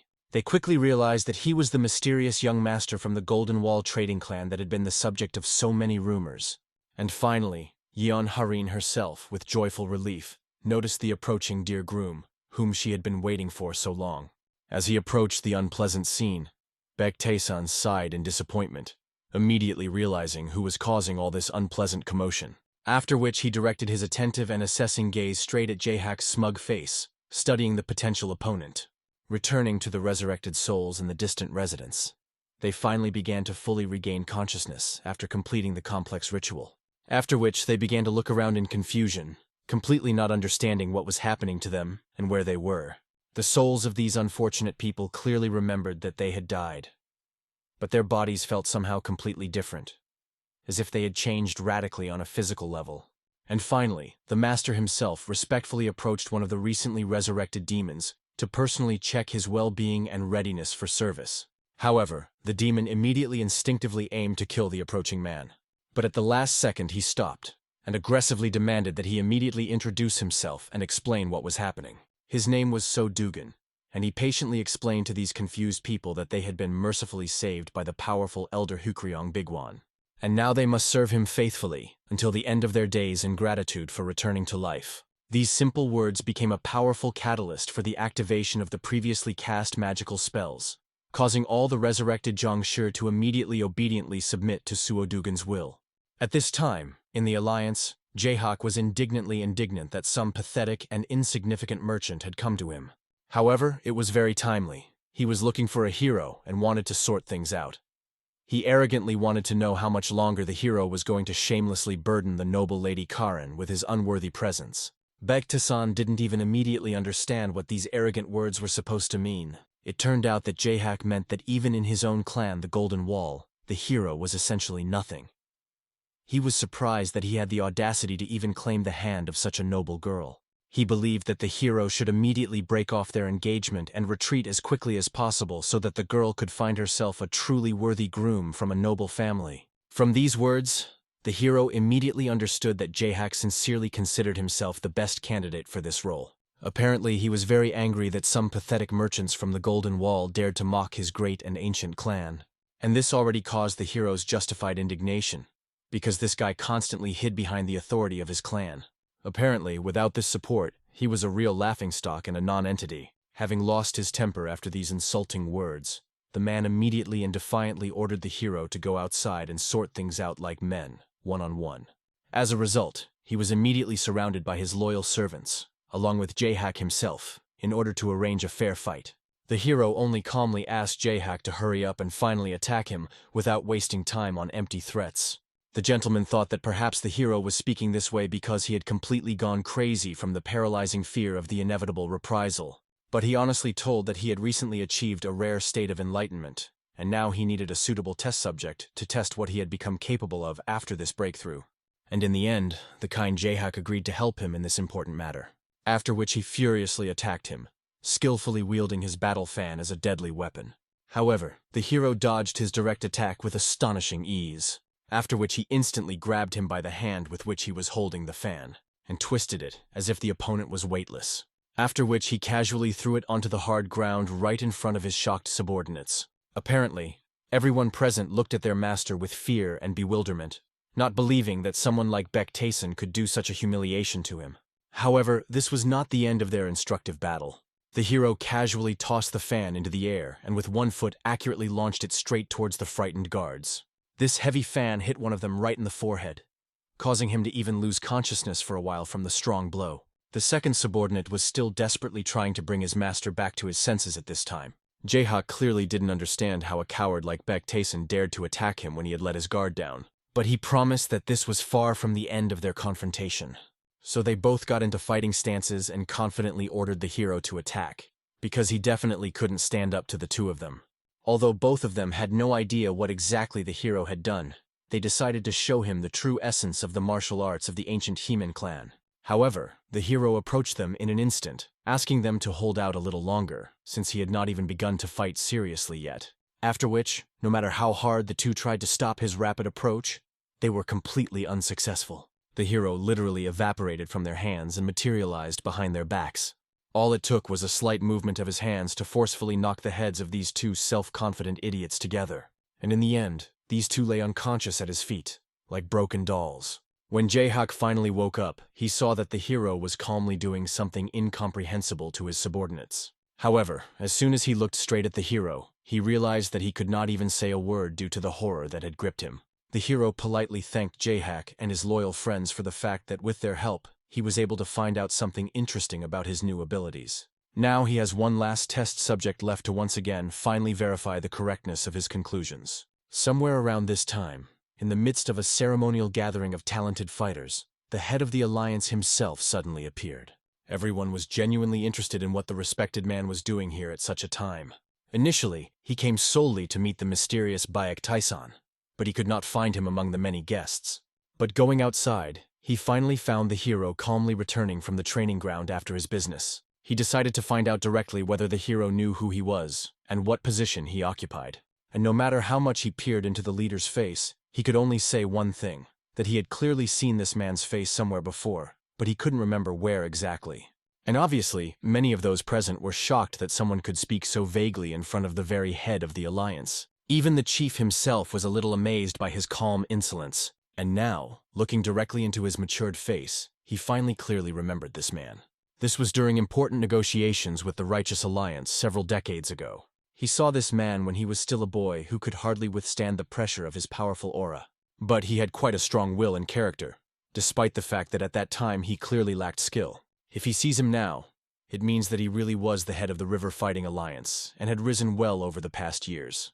When the hero inquired about his identity, Baek Lee-young explained that he wanted to have a serious talk with him about an important matter. But the hero rightly believed that it is better to have constructive conversations with those who sincerely want it. And as it turned out, Baek Lee-young had a long list of interesting people, in which Baek Taesun was listed at the very top. And since the hero was not interested in this at all, he kindly suggested to the leader to go further down the list and choose another person for the meeting. To do this, he approached the boy next to him and offered him to talk to the strongest man in the entire River Fighting Alliance. The chief only admired the hero's incredible courage. He had a wonderful opportunity to build a profitable relationship with the chief, but he neglected this chance. Even though he belonged to the younger generation, such behavior would be logical if he was at least the leader of the Righteous Alliance itself, but certainly not for the son of a merchant clan. The hero calmly understood that if Baek Lee-young was the same weak guy from the past, he would easily knock him down even if he tried to scold him. But things would get a lot more complicated if he actually decided to beat up the current head of the alliance on his territory. For this reasonable reason, he decided to quietly withdraw, avoiding unnecessary complications. The events moved to the Black Iron Forge, a weapons workshop in the city of Yichang. There, despite the late night, the stoves did not go out. The hard-working blacksmiths continued their important work of producing quality weapons. However, suddenly one of the blacksmiths was overcome by an incomprehensible tremor. Looking around, he was amazed. Where did such a thick and ominous fog come from on a clear night? However, his friend asked him not to be distracted from important work, because if they wanted to finish the urgent order for the River Fighting Alliance, they needed to hurry. But despite his friend's reasonable request, he continued to peer warily into the thick fog, not taking his anxious gaze away. He made out two very suspicious silhouettes there. And when I took a closer look, I was completely horrified by what I saw. At first he thought that it was just his imagination and that it couldn't be real. However, he actually saw a dead man who was no longer a living person in the usual sense. From afar it was not clear what these strange creatures were, so the blacksmiths considered them to be very unusual people. Although when their glowing red eyes began to approach menacingly, their doubts grew more and more. In the midst of all these zombies stood their direct leader. He had a small bell tied to his hand, with which he gave various orders to his silent puppets. And when it rang ominously once again, all these zombies immediately rushed towards the forge with aggressive intentions. The blacksmiths immediately put out all the fire in the forge and desperately hid in the far corner. However, in the place where they took refuge, there was no escape route. They were lucky at least that one of their horses was still alive and nearby. However, they will only be able to reach it if they somehow get out of the forge. After all, this horse was their only chance to successfully escape. For this reason, one blacksmith patiently waited until the zombies moved back a little, after which he immediately rushed desperately to the horse in the hope of having time to gallop away. Soon, sniffing, the zombies felt the presence of a living person next to them. However, the blacksmith was already on his fast horse and was jumping out of the danger zone. He was already glad that he had managed to escape safely. Now all he had to do was drive through the city gates, which were just ahead. However, an unexpectedly powerful zombie materialized right in his path. He began to catch up with him with quick jumps, as if he was flying through the sky without touching the ground. And in the end, neither this man nor his comrades managed to escape pursuit. All the zombies gathered right in the middle of the city square, and the blood that flowed from their victims began to slowly gather in the center towards them, after which she began to take on a certain specific appearance. and the form she took was that same elder Hukryong Bigwan. As he glanced at all of his obedient puppets, the red stone on his forehead glowed with an ominous dark light. The hero, unsuspecting, sat calmly in his room in the River Battle Alliance. After extracting the energy from those 3 souls, he discovered a completely new property of the demonic soul-strengthening art. After extracting them and slowly refining them, his abilities were greatly expanded, and many interesting thoughts and discoveries flashed through his mind. But the energy of these people was not nearly as good and nutritious as that of the healers. But, apparently, this became the key that allowed him to decipher the important information hidden in them. So now, the more he studied and comprehended the secrets of the demonic arts, the more clearly he understood how truly incredible and powerful it was in its capabilities. But suddenly his subordinates appeared in his chambers and brought him new potential healers for testing. As soon as the hero came out to them and carefully examined the 2 men presented, Chongchu immediately confidently declared that the doctor he brought must be much better than the one his rival found. The needle doctor was indignant that this divine doctor always considered himself better than everyone else, and respected no one. However, Baektae-san impartially noted that the 2 men were absolutely no different in quality, and rightly declared their competition a draw. But in reality he felt disappointed that their professional standards had dropped significantly compared to previous times. This meant that they had both failed completely in their mission, so both had to faithfully fulfill the promises they had made in the event of failure. Apparently, the 2 doctors considered this decision to be truly absurd and unfair. However, the hero only smiled ominously after their indignant words. He will closely monitor the exact fulfillment of all promises. Besides, they had better be thoroughly prepared for what would happen if they dared to make any bet again without his personal knowledge and permission. And this unambiguous threat seriously frightened both doctors, forcing them to reconsider their frivolous attitude towards the competition. Soon, the manager hurriedly came to Baekliong to report disturbing news. The Black Iron Forge had disappeared without a trace. Obviously, the leader did not understand how to correctly interpret such a message, because the forge is not some small thing that could just disappear. However, everything turned out exactly as they reported. They sent people to the blacksmiths because there was no news from them for quite a long time, although they should have come a long time ago to receive payment for the work done. But all that remains of the thriving forge is an empty pavilion without a single living soul, or even an abandoned item. The chief suggested that perhaps the blacksmiths had suddenly decided to leave for some personal business. However, this seemed extremely strange, since they were about to be paid a decent amount of money for their work. In addition, by a very strange and suspicious coincidence, an unknown plague began to spread rapidly near this area. The head immediately ordered a thorough investigation to find out whether these 2 alarming incidents were connected. He wanted the investigators to seek help from the eccentric needle doctor and the divine doctor who served Baektae-san. They needed to take advantage of this lucky chance and establish good relations with them, so they could use this as a reasonable excuse to reward them generously for their services. He also decided to personally call the 2nd young master of the Golden Wall trading clan, and ordered the manager to unquestioningly fulfill any request the hero made if he asked for something in return, without asking unnecessary questions. The manager bowed respectfully and left to carry out his instructions. The leader continued to think about this mysterious guy. Baektae-san had a powerful aura of a true martial artist, so he wanted to see how he would handle this difficult task. And so, soon, all 3 interested parties arrived at the deserted territory of the forge to investigate. However, the hero immediately felt that the entire area was literally filled with the thick smell of blood, although no one else felt anything like it.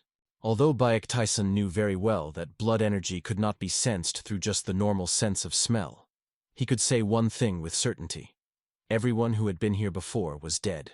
Although he did not know the exact number of those killed, he was absolutely sure that more than 100 people had died here.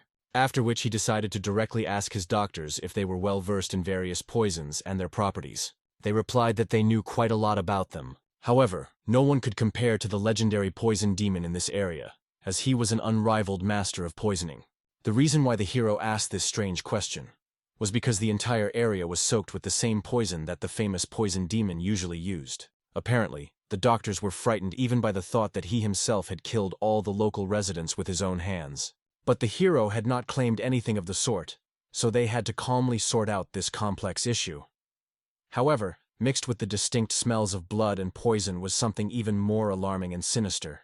He wanted the doctors to figure out what it was while they analyzed the poison themselves. After which the guy himself, as if nothing had happened, began to leisurely stroll and explore the entire territory. What bothered him most was that, mixed with the various smells, he clearly felt an energy that was strikingly similar to the demonic art of strengthening the soul. Around this time, the doctors began to give specific orders to the local warriors about what to search and what to carefully record in the report. Until the head of the alliance himself unexpectedly visited them. The doctors bowed respectfully and decided to find out what brought him here. Because as far as they had heard, the leader was incredibly busy with state affairs. However, no matter how many important things he had to do, he simply could not leave this serious incident without personal attention. In addition, he wanted to ask the respected doctors for one more important favor. The doctors quickly realized what was going on. The chief probably wanted them to cure those suffering from the mysterious disease. And he was even pleasantly surprised at how quickly they figured everything out without any unnecessary explanations. However, the needle doctor explained in detail that during the investigation ordered by the master, they found clear traces of a dangerous poison. Apparently, it had already spread to nearby populated areas, infecting people. And only then did the chief realize that, according to their competent conclusion, the plague was false information. The real cause was precisely the poison.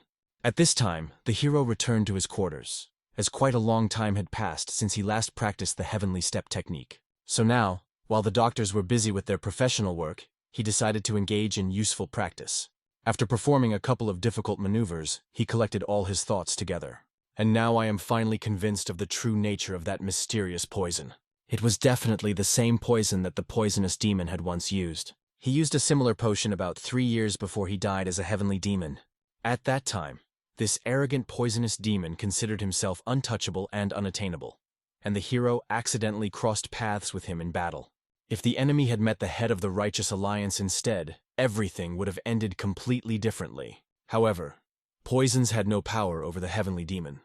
Even 11 fortified poisons were no match for the demonic soul fortification art. Therefore, it was no problem for him to erect powerful protective barriers around himself. Then the poisonous demon was completely suppressed by his superior strength, and as a just punishment, he had to follow his new master everywhere and reveal one secret poison recipe every day, just to stay alive. Remembering this, the hero realized how funny it was for him to watch the humiliation of this arrogant man. However, now he wanted to know what the poisonous demon was really up to, and why his poisons appeared here. At that moment his thoughts were disturbed by the returning doctors. They had just finished carefully studying the poison that the hero had spoken of. They also figured out how to properly prepare an effective antidote, and could make it at any time as needed. For this reason, the hero asked them to stock up on the antidote, because he felt that they would soon need these medicines. But suddenly the eccentric doctor noticed that the more they learned about this poisoning, the darker and stranger everything became. This is completely different from the usual handwriting of a poisonous demon. After all, although the poison was truly dangerous and deadly, it was prepared extremely stupidly and unprofessionally. If everything had been planned properly, the entire city of Yichang would have long since lain in ruins. Moreover, this poison was clearly not created to quickly kill people. It slowed down the body's recovery and gradually depleted a person's vital energy. With this application, even if someone survives, he will become nothing more than a living corpse without a will. The eccentric doctor promised that they would continue to provide medical care to poisoned people in the area. However, they still need to help the head of the River Marshal Alliance with other urgent matters. The hero thought deeply about the phrase about turning a person into a living corpse. Perhaps it had something to do with the sinister energy of the demonic arts that he had sensed in the area earlier. But he needed more concrete information, so he decided to visit the Hao faction to obtain intelligence. To do this, he took his faithful bodyguard with him for safety. However, unexpectedly on the way he noticed his bride with her friend. Karin decided to find out in a friendly manner where the gentleman was heading, and said that she and Yu So-yan were just about to help the eccentric and divine healers with their work. When the hero honestly explained that he was going to the Golden Jade House, Yu So-yan was scared, because it was the name of a popular brothel in the city, and the hero calmly confirmed that he was indeed going to the largest brothel in Ichan on business. However, Yu So-yeon immediately indignantly scolded the gentleman for saying such things in the presence of his fiancée, and the hero invited the girls to join him if they were bored. Then he will be able to clearly prove that he is not behaving in any strange or reprehensible way. However, Yan Heron did not believe the sincerity of his words. She reminded him with resentment how many times she had already asked him about the same thing, but never received honest answers. After which she proudly walked away, ordering the hero to do as he wished. she and her friend will go to help the doctors in their noble work. Obviously, the hero did not understand her painful reaction, and did not realize that the girl suspected him of all sorts of vulgarity and entertainment. So he wisely decided that she had a lot of her own things to do, which meant that they also needed to take care of their important duties. The events take place near the River War Alliance infirmary. The lady, together with the doctors, selflessly helped to treat the injured people. The doctors were clearly exhausted, and did not even understand why they were doing such charity work. They had not treated more than one patient at a time for many years, preferring an exclusive approach. Before the eccentric healer became so skilled, he treated 100 people a day. He really wanted to become a great healer. However, Chongchu recalled that he himself treated up to 200 people a day during his training. The eccentric doctor was sure that Chongchu was simply making up facts because there was no way to verify or disprove them. However, he saw no point in lying about such trivial matters.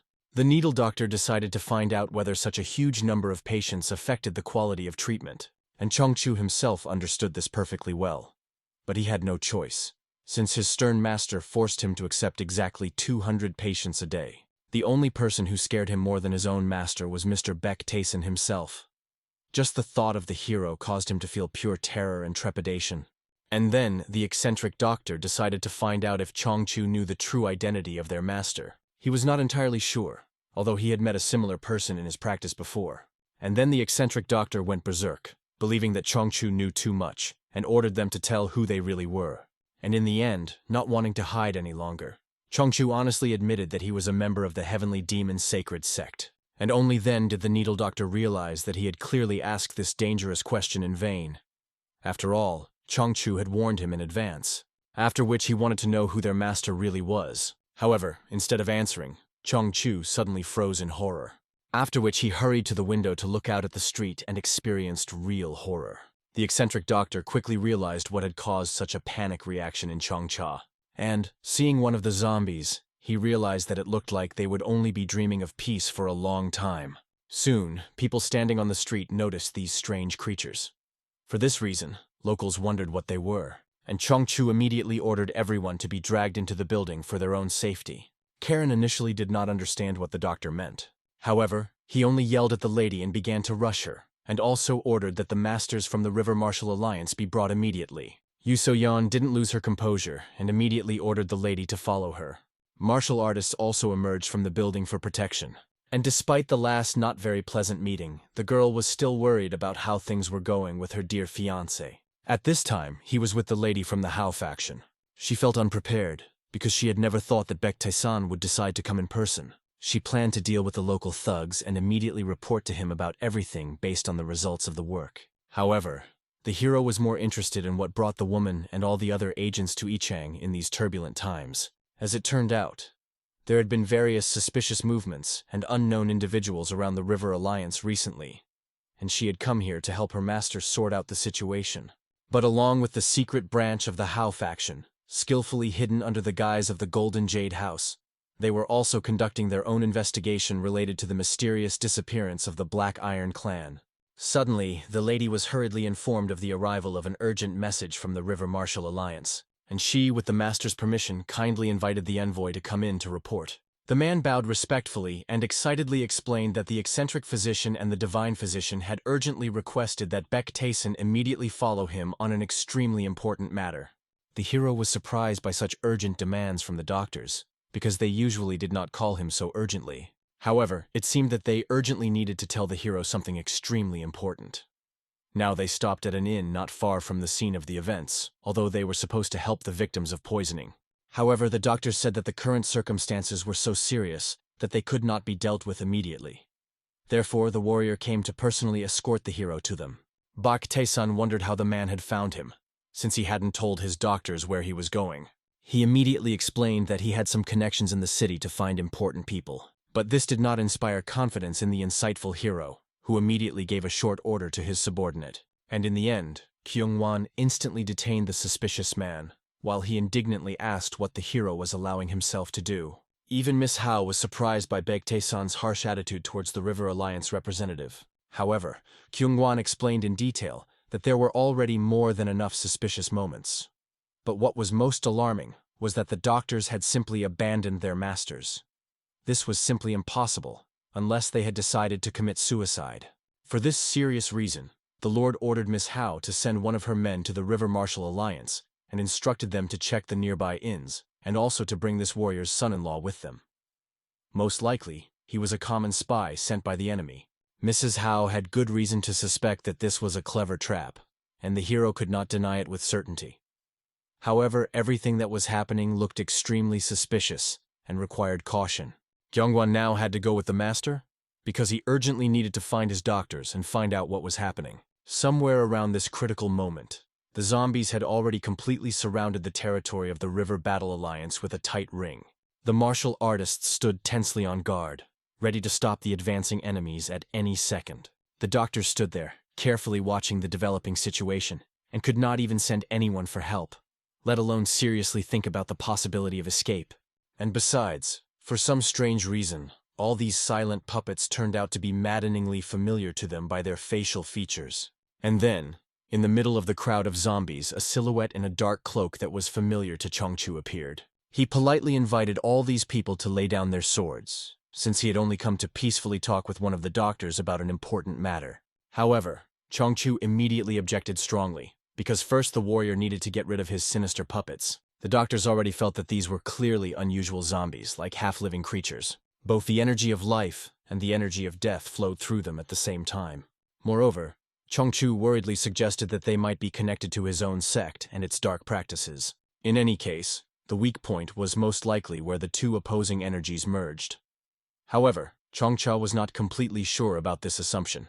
The needle doctor quickly realized that Chongchu clearly knew more about what was happening than he was willing to tell, but he decided to leave all questions for later, after which he turned to the mysterious man who wanted to talk to him and immediately ordered him to start talking without delay. He only politely apologized for not laying everything out at once, because he patiently waited for them to finish talking. After all, it looked like they were having a serious professional conversation. He also kindly invited them to join their powerful organization, as they could do so at any time. After all, they could give them something that they could not even dream of in their wildest fantasies. The doctor was sincerely disappointed that they had come here with a whole bunch of disgusting creatures that reeked of bloodlust, and dared to make them such a cynical offer. He believed that only a complete idiot could so easily agree to such dubious cooperation. However, when he saw how these contemptuous words affected the warrior, he realized that he was, in fact, one of those very idiots. In principle, this man did not particularly hope for any positive result from the very beginning. But after their insulting words, he could not peacefully end everything and leave. So he took out a small bell and immediately rang it, after which all the zombies went berserk at once, and furiously attacked the warriors standing below. And at that critical moment, the eccentric doctor realized with horror that he would not be able to protect everyone present. So he decided to at least give it his all in the beginning, and solemnly promised that he would do everything possible to deal with them. After which he began to accurately throw his needles, aiming at the vital weak points of his opponents. And although those who were hit by the needles fell down dead, their place was immediately taken by new enraged puppets. Armed warriors of the Alliance have already entered into open combat with them. However, even when they pierced them with swords and they formally died, they only became even more angry and with redoubled fury dug into the bodies of living people. The eccentric doctor continued to methodically prick them with his needles and explained to the divine doctor that if they did not do something radical, then everyone here would die. They had to find at least some effective way out of this deadly situation. And he too, fighting with the puppets, tried in every way to find him. The first wave of attack was repulsed and defeated with great difficulty. However, the next, even more numerous, was already approaching, and there was no end to them. Although they hit the enemy's weak points, they were still too many for the handful of defenders. If Baek Tyson, or even just Gyeongwang had been here, they would have been able to stand firm against any number of enemies. However, suddenly one of the more agile zombies quickly pounced on Chongcha, and obviously he didn't expect them to get that close to him. He screamed desperately, asking for help because he didn't want to die in this damned place. All he could do was cry and pray to heaven that Mr. Baek Tyson would somehow miraculously save him. And then, at some critical moment, the head of the zombie that attacked him shattered into small pieces. After which, Mrs. Yeon Hareen appeared over the frightened doctor, wanting to make sure that Chongchu was okay and not hurt. Having recovered a little from the shock, the doctor immediately began to warmly thank the brave girl for her timely rescue. And Yu So-yeon, who ran up, worriedly decided to find out if everything was okay with these two. She explained that she had taken the civilians to the inner chambers as ordered for their safety, but she did not know how long they could remain there under protection. She also decided to find out what kind of terrible creatures attacked them, because they didn't really look like ordinary people. And although Changchu was not completely sure of his assumptions, he could say that they were half zombies. And, apparently, these disgusting creatures came specifically for them, and not by chance. Yu So-yeon persistently tried to find out details about the nature of these creatures and how to combat them, but there was no time for long explanations. In order to destroy these monsters, it was necessary to either completely decapitate them, or precisely pierce them into the center of life energy, which is called the gate of the source. Therefore, the girls immediately armed themselves decisively, ready for a mortal battle. As they fearlessly charged towards the enemies, Changchu warned them that they needed to aim accurately at their energy core for maximum effect. Only then did Yu So-yeon bitterly realize that the lady had always protected her during her childhood. This time, she hoped that everything would be the other way around, and she would be able to protect her dear friend. The healer continued to desperately fight the zombies with his deadly needles. However, the needles were quickly running out, and there was no end to the zombies. But suddenly scarlet blood gushed from the doctor's mouth. Apparently, he used too much internal energy in a short time. So Changch, picking him up, suggested that they retreat from this place immediately. Although this turned out to be completely impossible, considering that the zombies had tightly blocked the only exit.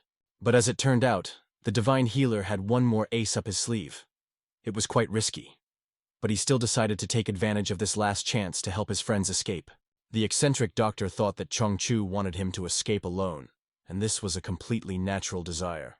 After all, the eccentric doctor was the fastest among them. Moreover, the divine physician could not simply flee the battlefield and leave the people. After which the divine physician took out a small mysterious bottle and asked his friend to immediately find Baek-tae-san and bring help. After which he screamed with all his might, calling the zombies closer to him. And as soon as they ran furiously towards him, he immediately threw this bottle at them. This bottle contained a concentrated poison that the zombies' bodies quickly reacted to. Their internal organs seemed to be exploding from the inside. They began to cough up blood painfully, and Changchu was genuinely glad that this emergency remedy had worked. And at that very moment, the heads of the creatures began to swell greatly, after which they all simply exploded and fell down dead. This was the perfect chance for the eccentric healer to escape, and for Changchu to hold off the rest of the zombies for a while. They promised each other that they would not die and would definitely meet again, after which they ran off in different directions. After this homemade bomb was thrown, everything around was shrouded in a thick, toxic fog. For this reason, their captain immediately rang the bell, correcting the actions of his subordinates, and they, becoming even more enraged, immediately attacked the eccentric doctor. Some bright, blinding and strong light began to come out of their mouths and eye sockets.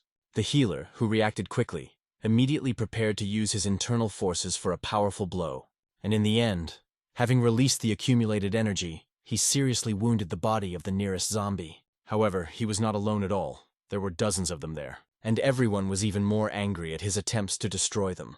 At this moment, Yu So-yeon continued to methodically clear out the fleeing zombies in order to protect the ordinary citizens of the city. But at some point she noticed that her mistress had been wounded in battle. Running up to her, she immediately tried to help her, and I realized that the lady needed to stop the bleeding immediately. However, the number of zombies only grew larger with each passing moment.